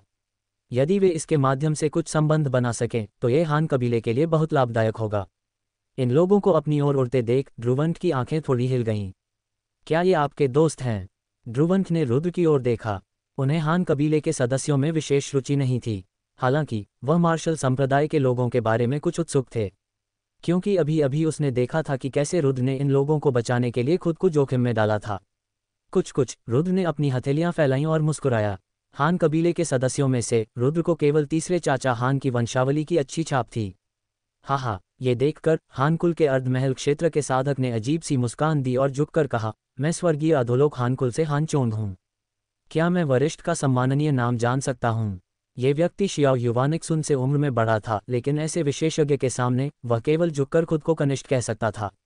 उसके बगल में खड़े हान कबीले के बुजुर्गों ने चापलूसी भरे भाव प्रदर्शित किए। स्वर्ग राजधानी शाह कबीले, ध्रुवंत ने हल्के से कहा। स्वर्ग की राजधानी जियाओ कबीला। ये सुनकर हान कबीले के बुजुर्ग की आंखें चमक उठीं और वह आश्चर्य से बोला, क्या ये जियाओ कबीला युद्ध जनजाति हो सकती है? इस समय मार्शल संप्रदाय के बुजुर्गों ने भी आश्चर्य व्यक्त किया। हॉल मास्टर वू की आंखें चौड़ी हो गईं। वे ध्रुवंत को करीब से देख रहे थे। ऐसा लग रहा था कि वे इस व्यक्ति की उत्पत्ति जानना चाहते थे। बिल्कुल, ध्रुवंत ने हल्के से कहा। ये वास्तव में शाह कबीला के युद्ध कबीले का कोई व्यक्ति है। हान कबीले के कई बुजुर्गों के दिलों में एक झटका सा लगा। तीसरे अंकल हान ने भी आश्चर्य व्यक्त किया। क्या ये रोहन स्वर्ग की राजधानी शाह कबीले से संबंधित हो सकता है? हान यूफेंग को संदेह हुआ, लेकिन अब इस बारे में सोचने पर ऐसा नहीं होना चाहिए। एक याओ है, दूसरा जियाओ है, वे कैसे संबंधित हो सकते हैं? अभी वे बहुत दूर थे, उन्होंने केवल स्थिति देखी और रुद्र और शैडो गेट के लोगों के बीच बातचीत नहीं सुनी। इसलिए ये लोग अभी भी नहीं जानते थे कि याओयू का नाम रुद्र था। शाह कबीला युद्ध जनजाति। हॉल मास्टर वू की आंखों में एहसास साफ दिखाई दे रहा था और उसने मन ही मन सोचा, कोई आश्चर्य नहीं कि उन्होंने छाया द्वार को नज़रअंदाज करने की हिम्मत की। शायद केवल शाह कबीला युद्ध जनजाति जैसा कोई प्राचीन महान कबीला ही ऐसा करने की हिम्मत कर सकता है। मन ही मन सोचते हुए वह ध्रुवंत और रुद्र को शक की निगाहों से देखने से खुद को रोक नहीं पाया। ध्रुवंत ने बस इन लोगों पर हल्के से नजर डाली, फिर वह रुद्र को देखता रहा। क्या मैं आपका उपनाम और नाम जान सकता हूँ, वरिष्ठ? ध्रुवंत ने पूछा। उसी समय जियो युवानरोंग और जानवर के सिर वाली उड़ने वाली नाव पर सवार अन्य लोगों ने भी प्रश्नवाचक दृष्टि दिखाई। ये सभी बुजुर्ग आदित्य से मिले थे। अब रुद्र को देखकर वे सभी इस युवक की पहचान जानना चाहते थे। फेइड और अन्य 2 जूनियर भी उत्सुकता से देख रहे थे। वे उसे नहीं पहचानते। हालांकि हान कबीले के सदस्यों को संदेह था, लेकिन इस समय उन्होंने बोलने की हिम्मत नहीं की। मेरा नाम रुद्र है और मैं स्वर्ग राजधानी की दक्षिणी सीमा में मार्शल संप्रदाय का शिष्य हूँ। रुद्र की आंखें चमक उठी जब उसने गहरी आवाज में कहा। इस ध्रुवंत के सामने वह अपना नाम छिपाने का इरादा नहीं रखता था। सबसे पहले तो इस व्यक्ति ने उसकी जान बचाई थी। दूसरे, इन शाह कबीले के सदस्यों के हाव भाव से ऐसा लग रहा था कि इस बार उनके कार्यों के पीछे कोई कारण था। रुद्र भी यह समझना चाहता था, लेकिन यदि उसने गलत नाम बताया तो जाहिर है कि वह दूसरे पक्ष से कोई जानकारी प्राप्त नहीं कर पाएगा। वह पहले दूसरों के साथ ईमानदारी से व्यवहार कर सकता था। रुद्र, ये सुनकर हान कबीले के सभी सदस्य दंग रह गए। क्या उसने यह नहीं बताया था कि उसका नाम रोहन है? हान चेंगफेंग और अन्य लोगों ने धीरे से फुसफुसाया। संभवतः रोहन सिर्फ एक झूठा नाम था। तीसरे अंकल हान की आंखें थोड़ी हिल गईं और उनका दिल साफ हो गया। बाहर जाते समय झूठे नाम से यात्रा करना सामान्य बात थी। हालांकि हान चेंगफेंग और अन्य लोगों की फुसफुसाहट के कारण ध्रुवंत की अभिव्यक्ति में भारी बदलाव आया। अपनी शक्तिशाली आध्यात्मिक समझ से उसने ये सभी शब्द स्पष्ट रूप से सुने। रुद्र, रोहन। ध्रुवंत की आंखों में एक तेज चमक थी। आदित्य ने गायत्री से विवाह किया, जो याओ वंश की एक प्रिय पुत्री थी और जिसके पास जीवन योद्धा आत्मा थी। उनका एक पुत्र हुआ और उस शिशु को उसी घटना के दौरान आदित्य ले गया और फिर कभी नहीं देखा गया। बाद में आदित्य अकेला लौट आया। जियाओ युवानरोंग और उसके साथ खड़े अन्य लोगों ने भी तेजी से सोचा। अब इस युवक का रूप रंग आदित्य से 70 से 90% मिलता जुलता है। चूंकि उसने रोहन नाम इस्तेमाल किया है, इसलिए उसे पता होना चाहिए कि वह याओ वंश से संबंधित है। इसलिए ये युवक संभवतः उस समय का शिशु है। सबके मन में यह बात स्पष्ट हो गई। तुरंत ही इन शाह कबीले के बुजुर्गों की आंखें सार्थक हो गईं जब उन्होंने रुद्र को देखा। उस समय आदित्य को युद्ध राजा के रूप में सम्मानित किया गया था। उसका नाम स्वर्ग राजधानी को हिलाकर रख दिया था, जिसे हर कोई जानता था। कुछ बुजुर्गों का तो ये भी मानना था कि वह स्वर्ग का प्रिय पुत्र था जो सम्राट बन सकता था। अब जबकि उनका बेटा प्रकट हो गया था तो वे उत्साहित क्यों न हों। इन शाह कबीले के सदस्यों की अभिव्यक्तियों ने मार्शल संप्रदाय के लोगों को आश्चर्यचकित कर दिया। हालांकि सभी ने ज्यादा कुछ नहीं पूछा। रुद्र, ध्रुवंत का मूड उतार चढ़ाव भरा था। थोड़ी देर बाद उसकी आंखें सिकुड़ गईं और उसने कहा, क्या तुम स्वर्ग की राजधानी से बाहर से हो? हाँ, रुद्र ने सिर हिलाया। अच्छा अच्छा, ध्रुवंत ने 2 बार अच्छा कहते हुए सिर हिलाया। हालांकि उसकी नज़रें हान कबीले के सदस्यों पर पड़ीं, लेकिन उसने कुछ और नहीं कहा। ऐसा प्रतीत होता है कि उसके मन में कुछ शंकाएं थीं। क्या आप इस बार असंख्य कुलों के आधिपत्य युद्ध में भाग लेने के लिए यहाँ आए हैं? ध्रुवंत ने विषय बदल दिया और पूछा। बिल्कुल, रुद्र ने सिर हिलाया। ऐसा होता है कि मेरे पास करने के लिए कुछ नहीं है। मैं आपको पास के दिव्य स्रोत दक्षिण शहर तक ले जा सकता हूँ। ध्रुवंत ने कहा। तो फिर मैं सीनियर को धन्यवाद देता हूँ। रुद्र ने अपनी मुट्ठियां भींच लीं। ध्रुवंत की नज़रों से उसने ये भी देखा कि इस व्यक्ति को कुछ संदेह था। इस बार जब उन्होंने कहा कि वह उन्हें दिव्य स्रोत दक्षिण शहर तक ले जाएंगे, तो संभवतः उनके मन में कुछ और ही था। क्या वह मेरे पिता के बारे में बात करने वाला है? ये भी कुछ ऐसा था जिसकी रुद्र को उम्मीद थी। इन लोगों के हाव भाव से रुद्र ने कुछ अनुमान लगाया। जब वह छोटे थे तो उन्होंने अपने पिता का चित्र भी देखा था। अब जब रुद्र बड़ा हो गया था तो वह अपने पिता जैसा दिखने लगा था। उसके पिता को देखने वाले लोगों के लिए उसे पहचानना बेहद आम बात थी। चलो चलें। ध्रुवंत ने अपना बड़ा हाथ लहराया और रुद्र और अन्य लोगों को जानवर के सिर वाली उड़ने वाली नाव पर ले गया। अगले ही क्षण एक रोशनी चमकी और जानवर के सिर वाली उड़ने वाली नाव दिव्य स्रोत दक्षिण शहर की ओर उड़ चली। इतनी तेज, जैसे जैसे उड़ने वाली नाव आगे बढ़ी उसकी गति बहुत तेज थी, मानो आकाश में एक लंबा इंद्रधनुष फैल रहा हो जो तुरंत 10,000 मीटर दूर तक पहुंच रहा हो। ये देखकर कई लोगों के चेहरे पर आश्चर्य के भाव उभरे। हालांकि शाह कबीले के सदस्य शांत थे। ये पशु सिर वाली उड़ने वाली नाव एक राजा स्तरीय आध्यात्मिक कलाकृति थी। अब ध्रुवंत की सक्रियता के तहत इसकी गति स्वाभाविक रूप से साधारण उड़ान आध्यात्मिक कलाकृतियों के लिए अतुलनीय थी। उड़ती नाव पर सभी लोग चुप थे। चूंकि शाह कबीले के सदस्य कुछ नहीं बोले, इसलिए अन्य लोगों ने भी जल्दबाजी में बोलने की हिम्मत नहीं की। रुद्र स्थिर खड़ा रहा, हालांकि उसने कुछ नहीं कहा, लेकिन उसका दिल शांत नहीं हो पा रहा था।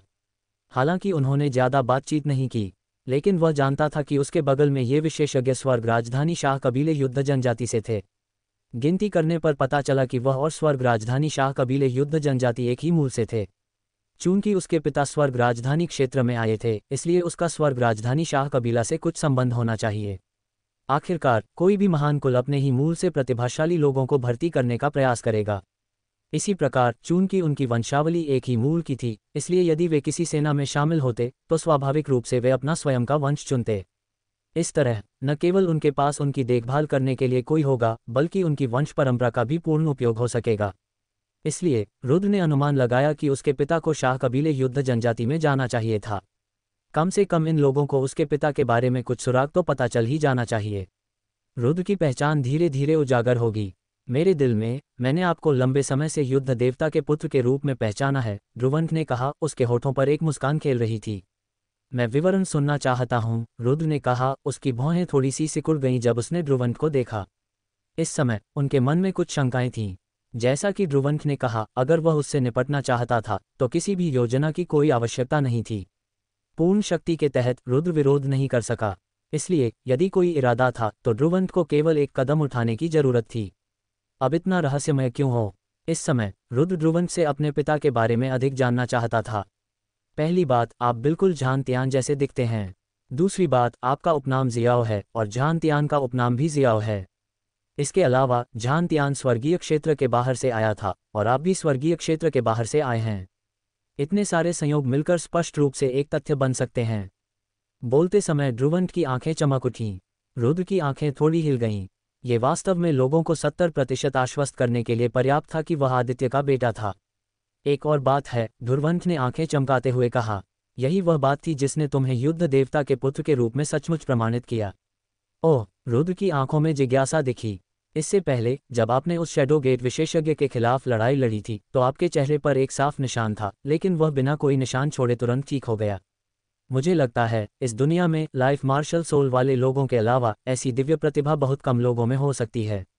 ध्रुवंत ने जारी रखा, जीवन मार्शल आत्मा। रुद्र की भौहें सिकुड़ गईं और उसके होठों पर एक कड़वी मुस्कान आ गई। पता चला कि इस अनजाने कृत्य ने उसकी पहचान पूरी तरह उजागर कर दी थी। और हाँ, तुम्हारे होंठ भी तुम्हारी माँ के होंठों से कुछ मिलते जुलते हैं, ध्रुवंत ने आगे कहा। और तुम्हारी आंखें भी काफी मिलती जुलती हैं।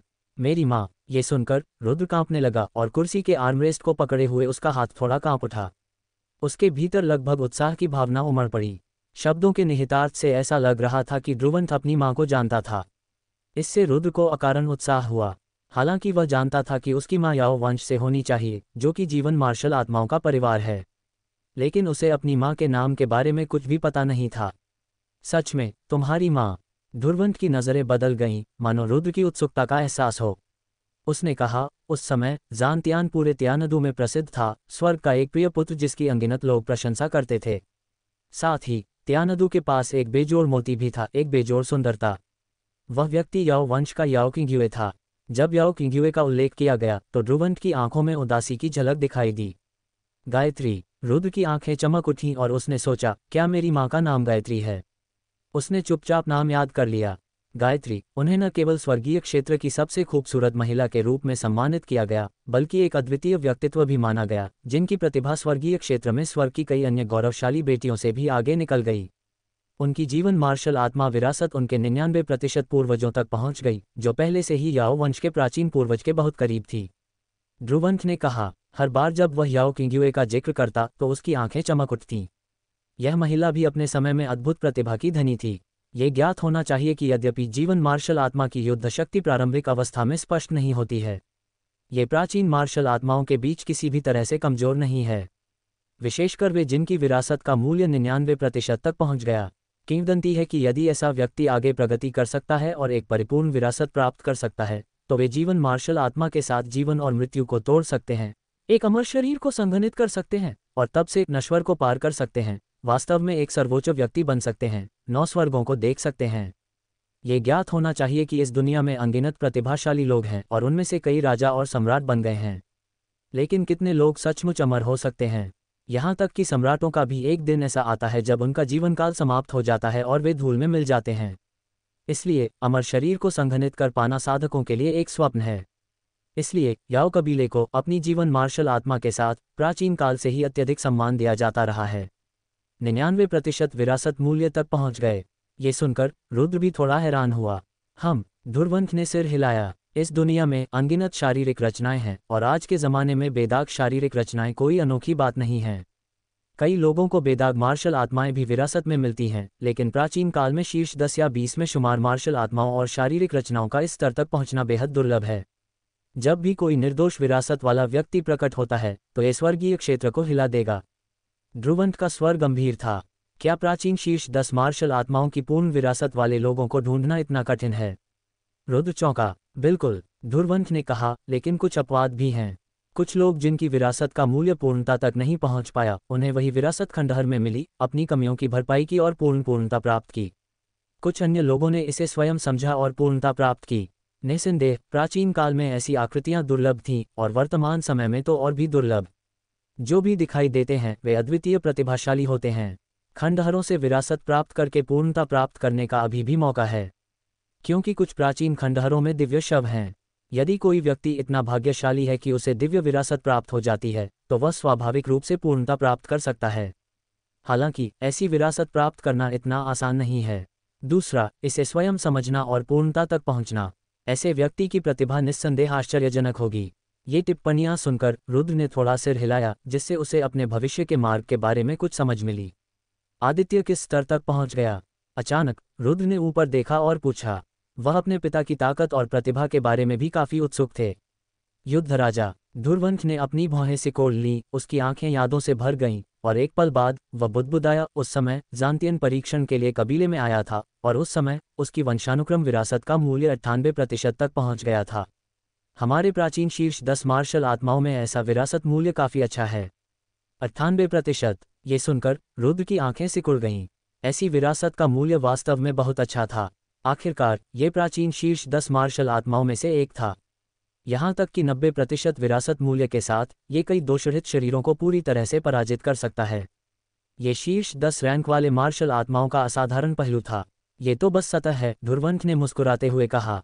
सतह? रुद्र चौंका। यदि ये केवल 98% विरासत मूल्य होता तो ये पूरे स्वर्गीय क्षेत्र को हिला देने के लिए पर्याप्त नहीं होता, क्योंकि प्राचीन शीर्ष 10 मार्शल आत्माओं में ऐसे विरासत मूल्य वाले कई प्रतिभाशाली लोग हैं।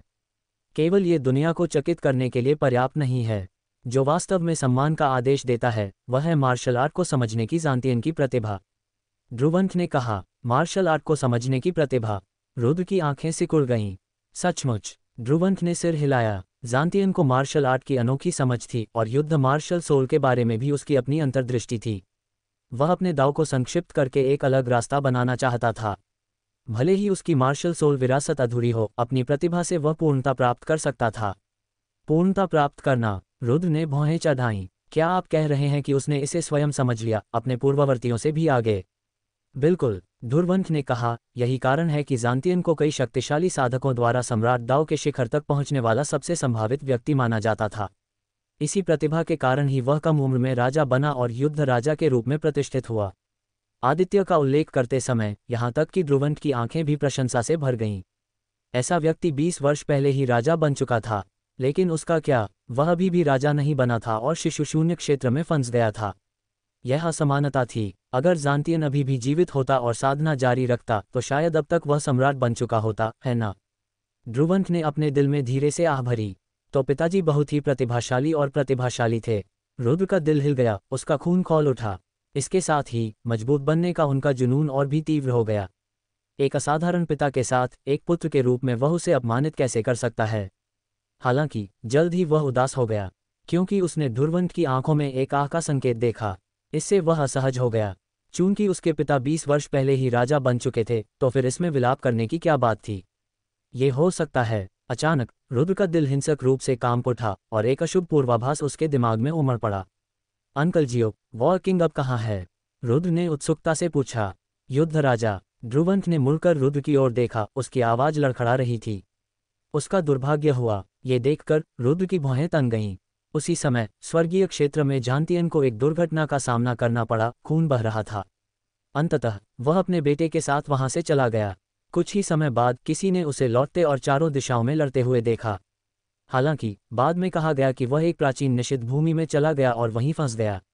ध्रुवंत ने आह भरी। अब लगभग 19 वर्ष बीत चुके हैं और स्वर्गीय क्षेत्र में उसकी कोई खबर नहीं है। जब उन्होंने यह बात कही तो उनका चेहरा उदासी से भरा हुआ था।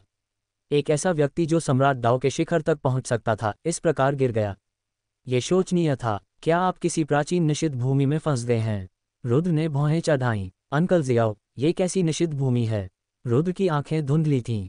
अंततः उसे अपने पिता के ठिकाने के बारे में पता चल गया, लेकिन उन्होंने ऐसे परिणाम की कभी उम्मीद नहीं की थी। वह निषिद्ध भूमि आम लोगों के प्रवेश के लिए नहीं है। आपकी वर्तमान ताकत कम है और यह आपके लिए जानने का समय नहीं है। ध्रुवंत ने आह भरी। यहाँ तक कि ऐसी निषिद्ध भूमि के किनारे भी ऐसे स्थान नहीं थे जहाँ कोई राजा जल्दबाजी में प्रवेश कर सके। इसके अलावा आदित्य ने उस समय निषिद्ध भूमि की गहराई में प्रवेश किया था, इसलिए उसने रुद्र को यह बताने का इरादा नहीं किया। अन्यथा यदि यह युवक जल्दबाजी में अंदर घुस गया तो वह केवल नष्ट हो जाएगा, आम लोगों के लिए प्रवेश नहीं। रुद्र ने भौहें चढ़ाईं। ध्रुवंत ने सिर हिलाया। जरा सोचो, युद्ध राजा जो पहले से ही एक राजा था फिर भी अंदर फंस गया। तुम कल्पना कर सकते हो कि वह निषिद्ध भूमि कितनी असाधारण है। अब तो मैं भी जल्दबाजी में अंदर जाने की हिम्मत नहीं कर पाऊंगा। इसलिए अगर तुम सचमुच जाना चाहते हो तो तुम्हें पहले एक मजबूत साधक बनना होगा। मैं जरूर मजबूत बनूंगा। रुद्र की आंखें सिकुड़ गईं और उसकी मुट्ठियां कस गईं। उसने मन ही मन अपने मन में एक लक्ष्य तय कर लिया। चाहे कुछ भी हो जाए, उसे अपने पिता का भाग्य जानने के लिए उस निषिद्ध भूमि में जाना ही होगा। अभी इस बारे में बात करना जल्दबाजी होगी। ध्रुवंत की आंखें चमक उठीं और उसने कहा, क्या तुम यहाँ असंख्य कुलों की लड़ाई में भाग लेने आए हो? रुद्र ने सिर हिलाया। मुझे लगता है कि तुम्हें सीधे मेरे शाह कबीला में शामिल हो जाना चाहिए। ध्रुवंत ने आंखें सिकुड़ते हुए कहा, तुम्हें युद्ध सैनिक आत्मा विरासत में मिली होगी, है ना? जब उसने बोलना समाप्त किया तो उसके शरीर में रक्त और क्यूई का संचार हुआ और उसके ग्लाबेला से एक विशाल लड़ाकू भावना फूट पड़ी। तभी शून्य कांप उठा और ध्रुवंत के ग्लाबेला से एक मानव आकृति उभरी जो उसके सिर के ऊपर मंडरा रही थी। यह आकृति बिल्कुल उसके जैसी दिखती थी और इसके भीतर से एक विशाल लड़ाकू भावना व्याप्त थी। उस लड़ाकू भावना ने लोगों को भय से कांपने पर मजबूर कर दिया। हालांकि जिस क्षण ये युद्ध मार्शल आत्मा प्रकट हुई, रुद्र को अपने शरीर में खून उबलता हुआ महसूस हुआ। उसके मन में युद्ध मार्शल आत्मा गुनगुना रही थी, भिन्न भिन्न। अचानक प्रकाश की एक चमक और युद्ध मार्शल आत्मा वास्तव में रुद्र की चेतना के समुद्र से अपने आप उभरी। ध्रुवंत के सिर के ऊपर उसकी युद्ध मार्शल आत्मा प्रकट हुई। ये युद्ध की मंशा से परिपूर्ण एक मार्शल भावना थी। मार्शल आत्मा ध्रुवंत के सिर के ऊपर खड़ी थी, जो एक पहाड़ की तरह अडिग और राजसी होने की आभा दे रही थी। मार्शल आत्मा के मार्गदर्शन में रुद्र की युद्ध मार्शल आत्मा भी उसकी चेतना के सागर से उभरी। इसकी मार्शल आत्मा का सार टिमटिमा रहा था और मार्शल आत्मा के भीतर से विशाल युद्ध की मंशा लगातार फैल रही थी। इस समय रुद्र को लगा कि उसकी मार्शल भावना पहले से कहीं अधिक मजबूत हो गई है। वे आदि शक्तियां लगातार उत्तेजित हो रही थीं। हालांकि इस समय रुद्र केवल कड़वी मुस्कान ही दे सका। अब जब उसकी मार्शल भावना सामने आ गई है तो इस तथ्य की निर्विवाद रूप से पुष्टि हो गई है कि वह आदित्य का पुत्र था। बहुत बढ़िया। युद्ध मार्शल स्पिरिट युद्ध की भावना से भरपूर है। हालांकि यह अभी पर्याप्त शक्तिशाली नहीं है, फिर भी यह औसत शाह कबीला के शिष्य से कहीं आगे निकल जाती है। यदि आप शाह कबीला के युद्ध आत्मा हॉल में प्रवेश करते हैं और इसे अपने पूर्वजों के युद्ध भावना के दिव्य सार से मिलाते हैं तो आपकी मार्शल स्पिरिट की शक्ति निश्चित रूप से पूरी तरह से प्रकट हो जाएगी। ध्रुवंत की आंखों में संतुष्टि दिखी। यद्यपि यह युद्ध मार्शल स्पिरिट विशेष रूप से शक्तिशाली नहीं थी, नवजात आत्मा क्षेत्र में एक साधक के लिए यह पहले से ही अत्यंत दुर्लभ था। इसके अलावा रुद्र की मार्शल भावना के भीतर एक अकथनीय दाव आकर्षण था। उस दाव आकर्षण ने उसे आश्चर्यचकित कर दिया। Battle soul hall. रुद्र की आंखें चमक उठीं। क्या तुम मेरे साथ शाहकुल में चलने को तैयार हो? ध्रुवंत ने पूछा। वहां तुम्हें सर्वोत्तम संसाधन, सबसे उपयुक्त साधना विधियां और विरासतें मिलेंगी। तुम्हारे पिता आदित्य भी उस समय शाहकुल में शामिल हुए थे और वहीं से एक सशक्त साधक के रूप में आगे बढ़े थे। जैसे ही उन्होंने यह बात कही, उनकी युद्ध मार्शल आत्मा टिमटिमा उठी और चेतना के सागर में पुनः विलीन हो गई। रुद्र की मार्शल आत्मा भी अपने स्थान पर लौट आए। शाह कबीला में जाओ। रुद्र की भौहें सिकुड़ गईं, उसकी आंखें गहरी सोच में डूबी हुई थीं। शाह कबीले में जाना वास्तव में उनके लक्ष्यों में से एक था। हालांकि इस समय शाह कबीले के पास जाने से उसे लगा कि समय सही नहीं था, जैसे कि कुछ गायब था। क्या तुम अनिच्छुक हो? ध्रुवंत ने भौहें उठाईं। क्या शाह कबीले में कई प्रतिभाशाली लोग हैं? रुद्र की आंखें चमक उठी जब उसने ध्रुवंत को देखा और पूछा। बहुत सारे। ध्रुवंत अपने हाथों को पीठ के पीछे करके गंभीर भाव से खड़ा था और बोला, हमारा ज़ियाओ युद्ध कबीला विशाल और समृद्ध है, जिसकी अनगिनत शाखाएं फैली हुई हैं। यहाँ तक कि स्वर्ग राजधानी क्षेत्र में भी बड़ी और छोटी दोनों तरह की हजारों शाखाएं हैं, जिनकी संख्या लाखों में है। लाखों। ये सुनकर रुद्र का दिल थोड़ा कांप उठा। शियाओ युवानक्सुन ने कहा, यह सिर्फ एक रूढ़िवादी अनुमान है। रुद्र ने थोड़ा सिर हिलाया। वास्तव में अपने धनगिरी साम्राज्य में शाह कबीला की तरह ये भी संभवतः ज़ियाओ युद्ध कबीले की एक शाखा थी। इस छोटे से कबीले में पहले से ही लगभग 10,000 सदस्य थे, और कौन जानता था कि स्वर्ग राजधानी के बाहर ऐसी कितनी शाखाएं मौजूद थीं। यह अभी भी स्वर्ग राजधानी के बाहर था। इस विशाल स्वर्ग राजधानी डोमेन में कुछ बड़े कुलों में प्रायः लाखों कुल सदस्य होते थे। जियो बैटल कबीले जैसे महान कबीले की तो बात ही छोड़िए, जो प्राचीन काल से ही समृद्ध रहा था। जब तक इतने महान वंश का पतन नहीं हुआ, तब तक इसकी संख्या में वृद्धि होना स्वाभाविक था। कोई कल्पना कर सकता है कि उनमें कितने प्रतिभाशाली लोग होंगे। क्या तुम डरी हुई हो? रुद्र की झिझक देखकर ध्रुवंत की आंखों में मुस्कान आ गई और उसने पूछा। डर? रुद्र ने अपना सिर हिलाया और कहा, मैं कैसे डर सकता हूँ? वह फेग्युए राज्य से इतनी दूर आया था, उसे कब डर लगा था? तो फिर आप हिचकिचा क्यों रहे हैं? ध्रुवंत ने पूछा। वह स्वाभाविक रूप से जानता था कि यह युवक काय नहीं था, अन्यथा उस समय उन्हें अकेले पहले इस रियल्म विशेषज्ञ का सामना नहीं करना पड़ता। इस समय मेरी साधना कम है और मेरी प्रतिष्ठा भी कमजोर है। अगर मैं इस तरह श्याओ कुल में प्रवेश करूंगा तो भले ही मुझे अच्छा व्यवहार मिले, कुछ लोग असंतुष्ट रहेंगे। रुद्र की आंखें चमक उठीं और उसने कहा, इसके अलावा अगर मुझे श्याओ कुल में प्रवेश करना है तो मुझे सर्वोच्च गौरव के साथ प्रवेश करना होगा। मैं अपनी प्रतिष्ठा नहीं खो सकता। जैसे ही उसने आखिरी हिस्सा बोला, रुद्र की आंखों में एक तेज चमक उठी। चूंकि उस समय उनके पिता इतने अद्भुत प्रतिभाशाली थे, तो फिर वे कैसे गुमनाम हो सकते थे? यदि रुद्र केवल विरासत में मिले आशीर्वाद पर भरोसा करके और अच्छे व्यवहार का आनंद लेते हुए शाह कबीले में प्रवेश करता, तो ये केवल लोगों को हंसाता और विश्वास दिलाता कि युद्ध राजा का कोई उत्तराधिकारी नहीं था। एक पुत्र होने के नाते वह अपने पिता का अपमान कैसे कर सकता था? इसलिए रुद्र इस तरह से शाह कबीले में प्रवेश नहीं करना चाहता था। यदि उसे जाना ही था तो वह सर्वोच्च गौरव के साथ जाता, परम वैभव के साथ जाओ। ये सुनकर ध्रुवंत की पुतलियां थोड़ी सिकुड़ गईं, उनमें आश्चर्य की झलक दिखाई दी। हालांकि आश्चर्य की इस चमक के बाद उसकी भौहों पर और भी संतुष्टि दिखाई दी।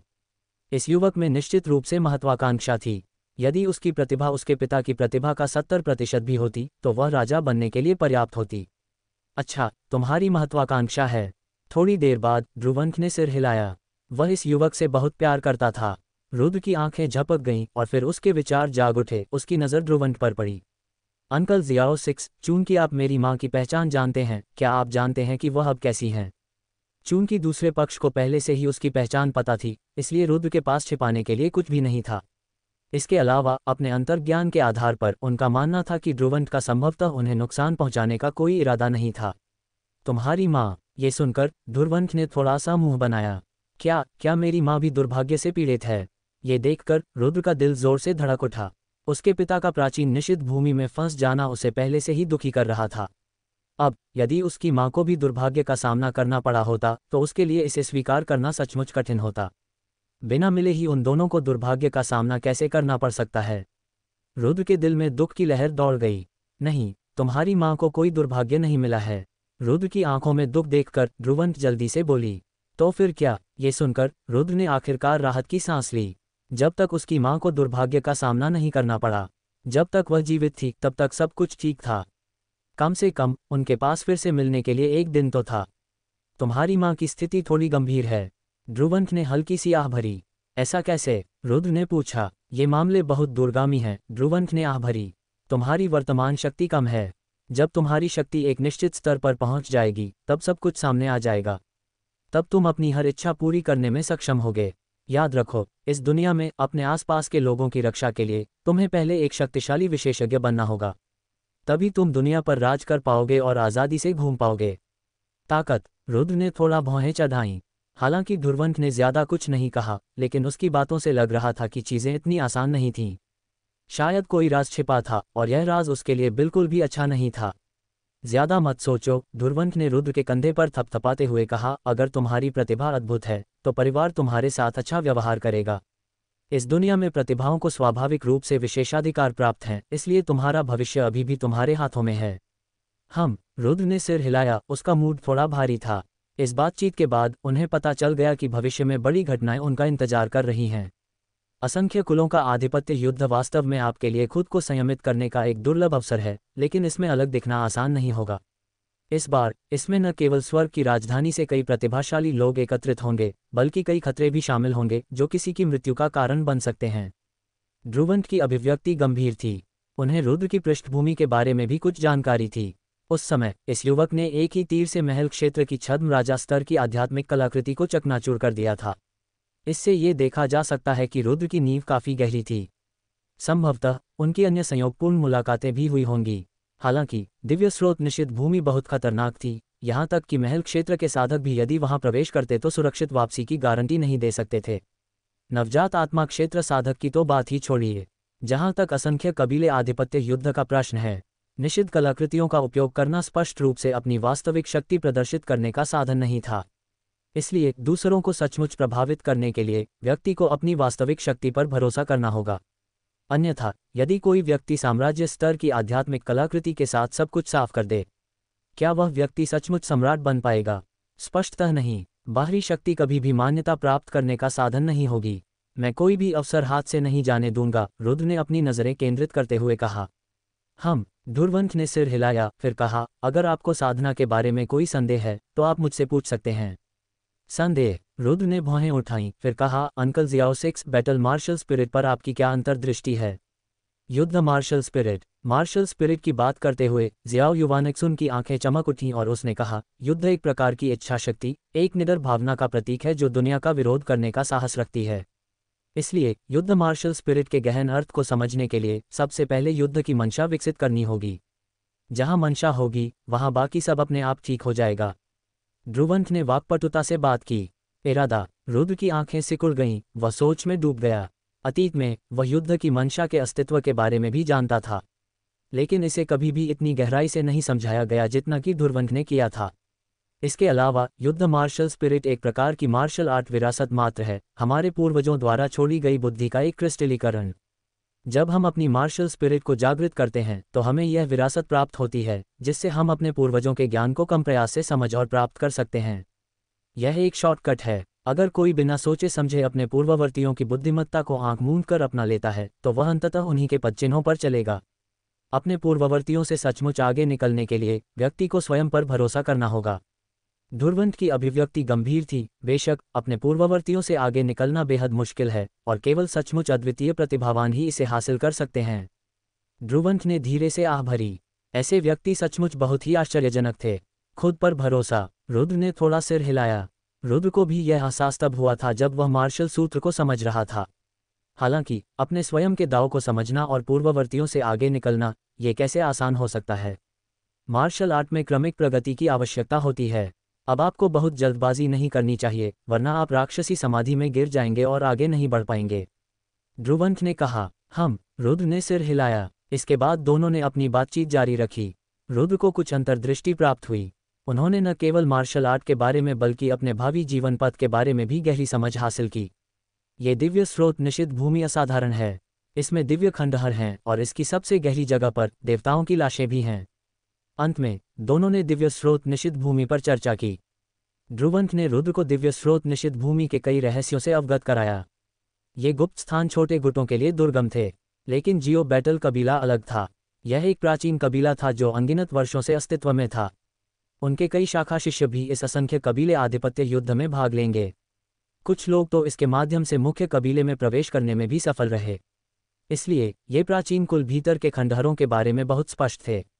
दिव्य स्रोत घाटी? रुद्र की आंखें चमक उठीं और उसने उस स्थान का नाम अपने मन में मजबूती से अंकित कर लिया। उस समय मैं तुम्हें एक नक्शा ढूंढ कर दूंगी, ध्रुवंत ने कहा। तो मैं अंकल जियाओ 6 को परेशान करूंगा। रुद्र की आंखों में खुशी झलक रही थी। हालांकि उसके पास हान कबीले द्वारा उपलब्ध कराया गया नक्शा था, उन मानचित्रों की तुलना स्पष्ट रूप से शाह कबीला से प्राप्त जानकारी से नहीं की जा सकती।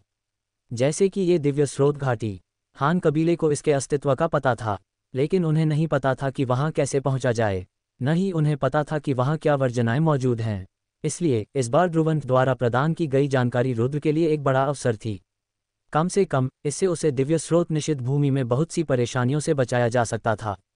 रुद्र और ध्रुवंत के बीच लंबी बातचीत हुई। दोनों ने पूरे दिन और रात बातें की। इससे ध्रुवंत के साथ आए युवा पुरुष थोड़ा चिंतित हो गए क्योंकि वे इंतजार कर रहे थे। एक बड़े हॉल में फेग, 2 युवक और 3 अन्य बुजुर्ग सभी यहाँ इंतजार कर रहे थे। वे सभी ध्रुवंत के आने का इंतजार कर रहे थे। वे रुद्र की पहचान के बारे में भी बहुत उत्सुक थे। अंकल रोंग, क्या आपको लगता है कि यह रुद्र वास्तव में युद्ध राजा का बेटा है? एक युवक ने पूछा, उसकी आंखें जिज्ञासा से भरी हुई थीं। ये कहना मुश्किल है, जियो युवानरोंग ने कहा, उसकी आंखें चमक रही थीं। क्यों? युवक ने उलझन भरी आंखों से पूछा। क्या उन्होंने नहीं कहा था कि वह बिल्कुल वॉकिंग जैसा दिखता है? फेइग ने भी पूछताछ भरी नजरों से देखा। एक ही कुल में 3 पीढ़ियों के भीतर करीबी रिश्तेदारों का एक दूसरे से मिलता जुलता होना सामान्य बात है, जियो युवानरोंग ने मुस्कुराते हुए कहा।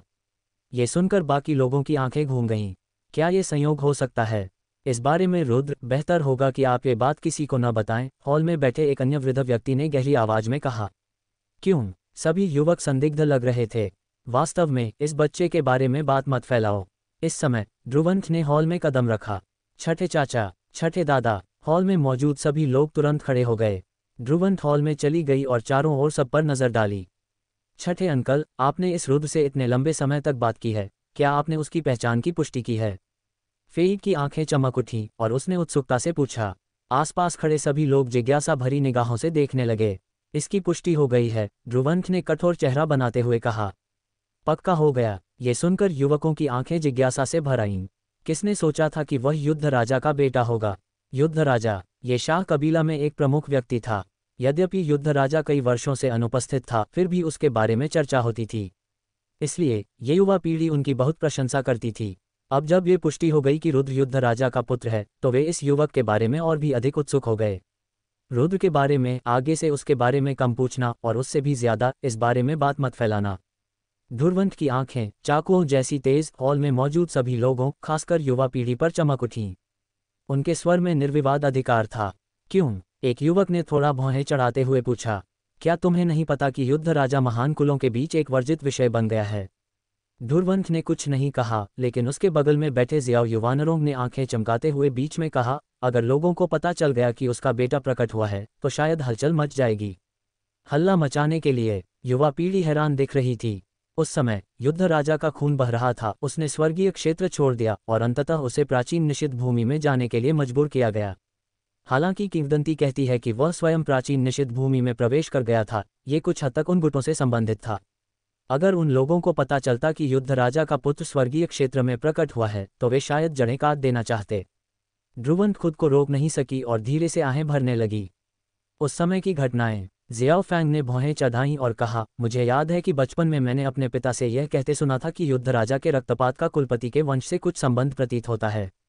अगर यह रुद्र हमारे शाह वंश में आ गया, तो क्या वह खतरे में नहीं पड़ जाएगा? कुलपति के वंश से जुड़े। उसके बगल में बैठे दोनों युवकों ने हॉल में बैठे बुजुर्गों की ओर देखा। वहां उपस्थित 2 बुजुर्ग उनके पिता थे। ये सुनकर सभी को बहुत आश्चर्य हुआ। उन्होंने युद्ध राजा के रक्तपात के बारे में स्पष्ट रूप से सुना था, लेकिन उन्होंने कभी नहीं सुना था कि यह उनके शाह कबीला से संबंधित था। क्या युद्ध राजा शाह कबीला का सदस्य नहीं था? यह मामला 1-2 शब्दों में नहीं समझाया जा सकता। जियाओ युवानक्सुन ने हल्की आह भरी और कहा, उस समय इस मामले ने स्वर्गीय क्षेत्र में बहुत हलचल मचा दी थी, जिसमें बहुत कुछ शामिल था, और किंवदंती है कि इसमें एक बहुत बड़ा रहस्य भी शामिल था।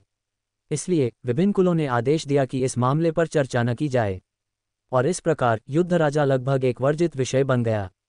लेकिन ऐसे प्रतिभाशाली और उत्कृष्ट व्यक्तित्व की चर्चा कैसे न की जाए? तो क्या रुद्र के लिए त्रासदी तय है? फेइग ने अपनी नज़रें घुमाते हुए पूछा।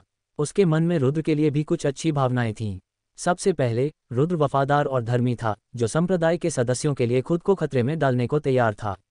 बाहरी लोगों को यह व्यवहार मूर्खतापूर्ण लग सकता है, लेकिन एक व्यक्ति के रूप में उनकी प्रशंसा और सम्मान करने से कोई नहीं बच सकता। दूसरी बात, जियाओ फैंग ने अपने पिता को युद्ध राजा का जिक्र करते सुना था और कहा था कि इस व्यक्ति ने एक बार उसे बचाया था। जब भी उसके पिता युद्ध राजा का जिक्र करते तो उनके चेहरे पर आहें भर आती थीं। यही वजह थी कि उसके पिता ने अनजाने में युद्ध राजा के रक्तपात और उसके शाहवंश से जुड़े हम घटनाक्रम का जिक्र कर दिया था। इससे फेईड को अनजाने में ही युद्ध राजा के बारे में अच्छा महसूस होने लगा। रुद्र का भविष्य इतना निराशावादी नहीं होगा, ध्रुवंत ने शांत चेहरे के साथ कहा। क्यों? फेईड ने पूछा, उसकी आंखों में जिज्ञासा थी। सबसे पहले, हमारा जियाओ कबीला एक बड़ा कबीला है और हम प्रतिभाशाली व्यक्तियों को भर्ती करने के लिए हमेशा तत्पर रहते हैं, चाहे उनकी पृष्ठभूमि कुछ भी हो। जब तक उनकी प्रतिभा पर्याप्त है, भले ही वे किसी दूर की शाखा से आए हों, उन्हें फिर भी प्रशिक्षित किया जाएगा। हमारे शाह कबीला में ऐसे अनगिनत उदाहरण हैं, ध्रुवंत ने कहा। इसके अलावा शाह कबीला में सिर्फ कुलपिता का वंश ही फैसला नहीं लेता। युद्ध राजा वाली घटना ने पहले ही हमारे कबीले को भारी नुकसान पहुंचाया है। अगर उन्होंने फिर से लापरवाही बरतने की हिम्मत की तो कुलपिता को भी सम्मान पाना मुश्किल हो सकता है। उस समय हमारे वंश के पुराने पूर्वज युद्ध राजा को बहुत महत्व देते थे। पुराने पूर्वज, यह उल्लेख करने पर जियो युवानरोंग और अन्य सभी ने हल्की सी आह भरी। युद्ध राजा की आश्चर्यजनक प्रतिभा के कारण उस समय एकांतवास में रह रहे कई पुराने पूर्वज बाहर आए और व्यक्तिगत रूप से इस कनिष्ठ वंशज से मिले। उनके वंश के पुराने पूर्वज विशेष रूप से युद्ध राजा के पक्षधर थे और यहाँ तक कि व्यक्तिगत रूप से कुछ मार्गदर्शन भी देते थे। ये बात शियाओ कबीले में व्यापक रूप से प्रचलित थी। युद्ध राजा के रक्तपात और निषिद्ध भूमि में उसकी गहरी उलझाव की खबर सुनकर ये बूढ़ा पूर्वज क्रोधित हो उठा और उसने कुलपिता के वंश की कई दिव्य प्रतिभाओं का लगभग वध कर दिया। हालांकि वंश के कुछ अन्य पूर्वजों ने हस्तक्षेप किया, जिससे अंततः स्थिति शांत हो गई। इसके लिए इस पूजनीय बूढ़े पूर्वज ने निषिद्ध भूमि में भी गहराई तक जाने का साहस किया। हालांकि निषिद्ध भूमि भयानक थी और यहाँ तक कि सम्राट भी लापरवाही से वहां अतिक्रमण करने की हिम्मत नहीं करते थे। ये पुराना पूर्वज असफल खोज के बाद पीछे हट गया। हालांकि मामला वहीं खत्म हो गया। हर कोई जानता था कि इस बूढ़े पूर्वज के मन में द्वेष था। यदि अब किसी ने खुलेआम युद्ध राजा के बेटे को नुकसान पहुंचाने की हिम्मत की और उससे पता चल गया तो निश्चित रूप से बहुत बड़ा हंगामा मच जाएगा। छठे चाचा सही कह रहे हैं, पुराने पूर्वज की उपस्थिति में कुलपिता के वंश के लोग शायद लापरवाही से काम करने की हिम्मत नहीं करेंगे। फेईड ने थोड़ा सिर हिलाया। शाह कबीला में इन कुछ वंशों से भी अधिक वंश हैं। इस वंश में अनेक वंश हैं। इसके अलावा कई गुट ऐसे भी हैं जिनके पास अद्वितीय विशेषज्ञ हैं जो किले पर कब्जा जमाए हुए हैं। यदि ये गुट एकजुट हो जाएं तो कुलपति का वंश भी सब कुछ पर हावी नहीं हो सकेगा। वास्तव में कई पुराने कबीले के सदस्य कुलपति पर महाभियोग चलाने के लिए एकजुट हो सकते हैं। हालांकि गुटीय विवादों और आपसी शिकायतों के कारण कई दल शायद ही कभी एकजुट होते हैं। हालांकि अगर रुद्र शाह कबीले में प्रवेश करता है तो परेशानी निश्चित रूप से अपरिहार्य है, जियो युवानरोंग ने कहा। यह उसकी अपनी क्षमताओं पर निर्भर करेगा, ध्रुवंत ने कहा, अपने हाथों को अपनी पीठ के पीछे बांधे हुए। जैसे ही वह मुख्य हॉल के प्रवेश द्वार की ओर चला, दूर के शून्य को देखते हुए और बुदबुदाते हुए, यदि उसकी प्रतिभा पर्याप्त है तो वह अपनी पीढ़ी में छा सकता है और पूरे कबीले को अधीन कर सकता है, और यहाँ तक कि वे बुजुर्ग भी जल्दबाजी में काम करने की हिम्मत नहीं करेंगे। पूरे कबीले को समर्पण करने पर मजबूर कर दो। ये सुनकर हॉल में मौजूद सभी लोग दंग रह गए। शाह कबीला में अनगिनत प्रतिभाशाली लोग थे। ऐसे अनगिनत प्रतिभाशाली लोग भी थे जिनकी विरासत का मूल्य 90% से अधिक था। अपनी पीढ़ी पर विजय पाना और पूरे वंश को अधीन कर लेना कितना आसान था। यहाँ तक कि ये 3 युवा पुरुष भी मौजूद हैं। फेईड की विरासत का मूल्य 94 तक पहुँच गया। यहाँ तक कि अन्य 2 भी 89 तक पहुँच गए। फेईड अब अर्ध महल क्षेत्र में पहुँच गया था। अन्य 2 भी हाफ सटेप पैलेस दायरे में थे। फिर भी उन्हें शाह कबीला में चमकदार प्रतिभाशाली नहीं माना जाता था। क्या छठे चाचा को इस रुद्र पर इतना भरोसा है? फेईड ने पूछा। मुझे विश्वास है कि युद्ध राजा का बेटा कभी भी कमतर नहीं होगा, ध्रुवंत ने कहा। उसकी आंखें चमक रही थीं, उसकी आवाज़ दृढ़ और मजबूत थी। ... रुद्र शाह कबीले के सदस्यों के बीच चर्चाओं से अनजान था। वह ये भी नहीं जानता था कि उस समय उसके पिता के साथ क्या हुआ था। वह केवल इतना जानता था कि अपने पिता का पता लगाने के लिए प्राचीन निषिद्ध भूमि पर जाने हेतु उसे अधिक शक्तिशाली बनने के लिए कड़ी मेहनत करनी होगी। केवल एक शक्तिशाली विशेषज्ञ बनकर ही वह अपनी मां से मिल सका और समझ सका कि उस समय क्या हुआ था। जैसा कि ध्रुवंत ने कहा था, केवल एक अद्वितीय विशेषज्ञ बनकर ही कोई दुनिया पर शासन कर सकता है और 9 स्वर्गों को देख सकता है। भव्य हॉल से निकलकर वह उस प्रांगण में पहुंचे जहां मार्शल संप्रदाय के शिष्य रहते थे। इस समय वह मार्शल संप्रदाय की स्थिति जानने के लिए उत्सुक थे। प्राचीन शहर शांत था, आकाश बादल रहित था, नीला रंग का विशाल विस्तार था। जैसे ही रुद्र ने प्रांगण में प्रवेश किया, मार्शल संप्रदाय के शिष्य उसका अभिवादन करने के लिए आगे आए। यहाँ तक कि हॉल मास्टर वो और अन्य बुजुर्ग भी वहां एकत्र हो गए। उनके अलग होने के 5 महीने बीत चुके थे। उन्होंने सोचा था कि यह युवक मर गया है, लेकिन अप्रत्याशित रूप से रुद्र अभी भी सुरक्षित और स्वस्थ था। इतना ही नहीं, अब तो ये युवक और भी अधिक अथाह लगने लगा। न केवल उनकी ताकत, बल्कि उनकी पहचान भी एक रहस्य की तरह लगती थी, जो लोगों को हैरान कर रही थी। वरिष्ठ भाईजियो, वरिष्ठ भाईजियो। जैसे ही रुद्र निकट आया, सभी ने उसका अभिवादन किया। जूनियर भाई झाओ, भाई जी, जूनियर भाई चेन। इन परिचित चेहरों को देखकर रुद्र को भी विशेष रूप से गर्मजोशी महसूस हुई। तुम बदमाश, हम सब ने सोचा था कि तुम मर गए। किसने सोचा था कि कुछ महीनों के बाद तुम्हारी ताकत और भी बढ़ जाएगी। रुद्र को मुस्कुराते देख पार्थ हल्के से मुस्कुराए और फिर रुद्र की छाती पर मुक्का मारते हुए खिलखिलाकर हंस पड़ी। आप भी अच्छा कर रहे हैं, रुद्र ने पार्थ के कंधे को थपथपाते हुए कहा। इस परिचित व्यक्ति को देखकर वह उदासी की भावना महसूस करने से खुद को नहीं रोक सका। वे उस समय जुवान युवान युद्ध क्षेत्र से आए थे, और मार्शल संप्रदाय में उन्होंने जीवन और मृत्यु का अनुभव एक साथ किया था। इस क्षण पुनः मिलने से जीवन में आए अनंत परिवर्तनों पर आश्चर्य हुआ।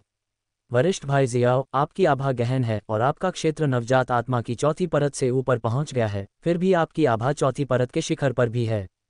क्या हो रहा है? जय ने रुद्र को देखा, उसकी आंखें झपक रही थीं, फिर उसने अपना सिर खुजलाया और उलझन भरे भाव से बोला। मल्लप संप्रदाय में उन्हें एक प्रतिभाशाली व्यक्ति माना जाता था, तथा वे काफी संकोची भी थे। लेकिन अब रुद्र का सामना करते हुए वह एक साधारण व्यक्ति की तरह था, एक सरल, ईमानदार मुस्कान के साथ। ठीक है, हॉल मास्टर, वो भी हैरान दिखे। अब तुम किस लोक में हो? सभी लोग जिज्ञासा भरी नजरों से देखने लगे। मैं इस समय नवजात आत्मा की 5वीं परत पर हूँ, रुद्र ने मुस्कुराते हुए कहा। बस कुछ बदलाव हुए हैं और मैं अस्थायी रूप से नवजात आत्मा की चौथी परत के शिखर पर हूँ, लेकिन 5वीं परत तक पहुँचने में ज्यादा दिन नहीं लगेंगे। चूंकि क्षेत्र अभी भी वहाँ है और जब तक पर्याप्त संसाधन है, उसके पूरी तरह से ठीक होने में बस समय की ही बात है। ये वास्तव में नवजात आत्मा की 5वीं परत है। ये सुनकर जय आश्चर्यचकित हो गया। ये तो बहुत तेज है। दूसरे लोगों ने भी ईर्ष्या दिखाई। यहाँ मार्शल संप्रदाय के अधिकांश शिष्य नवजात आत्मा की तीसरी परत पर ही थे। यहाँ तक कि हेमाराज भी नवजात आत्मा की चौथी परत के प्रारंभिक चरण में ही थे। वरिष्ठ भाई जियाओ, जल्दी से हमें बताओ कि आप पिछले 6 महीने से कहाँ थे? किसी ने उत्सुकता से पूछा। सभी ने सिर हिलाया, उनके चेहरे जिज्ञासा से भरे हुए थे। कई लोगों ने व्यक्तिगत रूप से रुद्र को अंतरिक्ष में गिरते देखा था, लेकिन अब न केवल वह सुरक्षित लौट आया था, बल्कि उसका राज्य भी बेहतर हो गया था। इससे लोगों में ये जानने की जिज्ञासा पैदा हुई कि रुद्र ने क्या अनुभव किया था।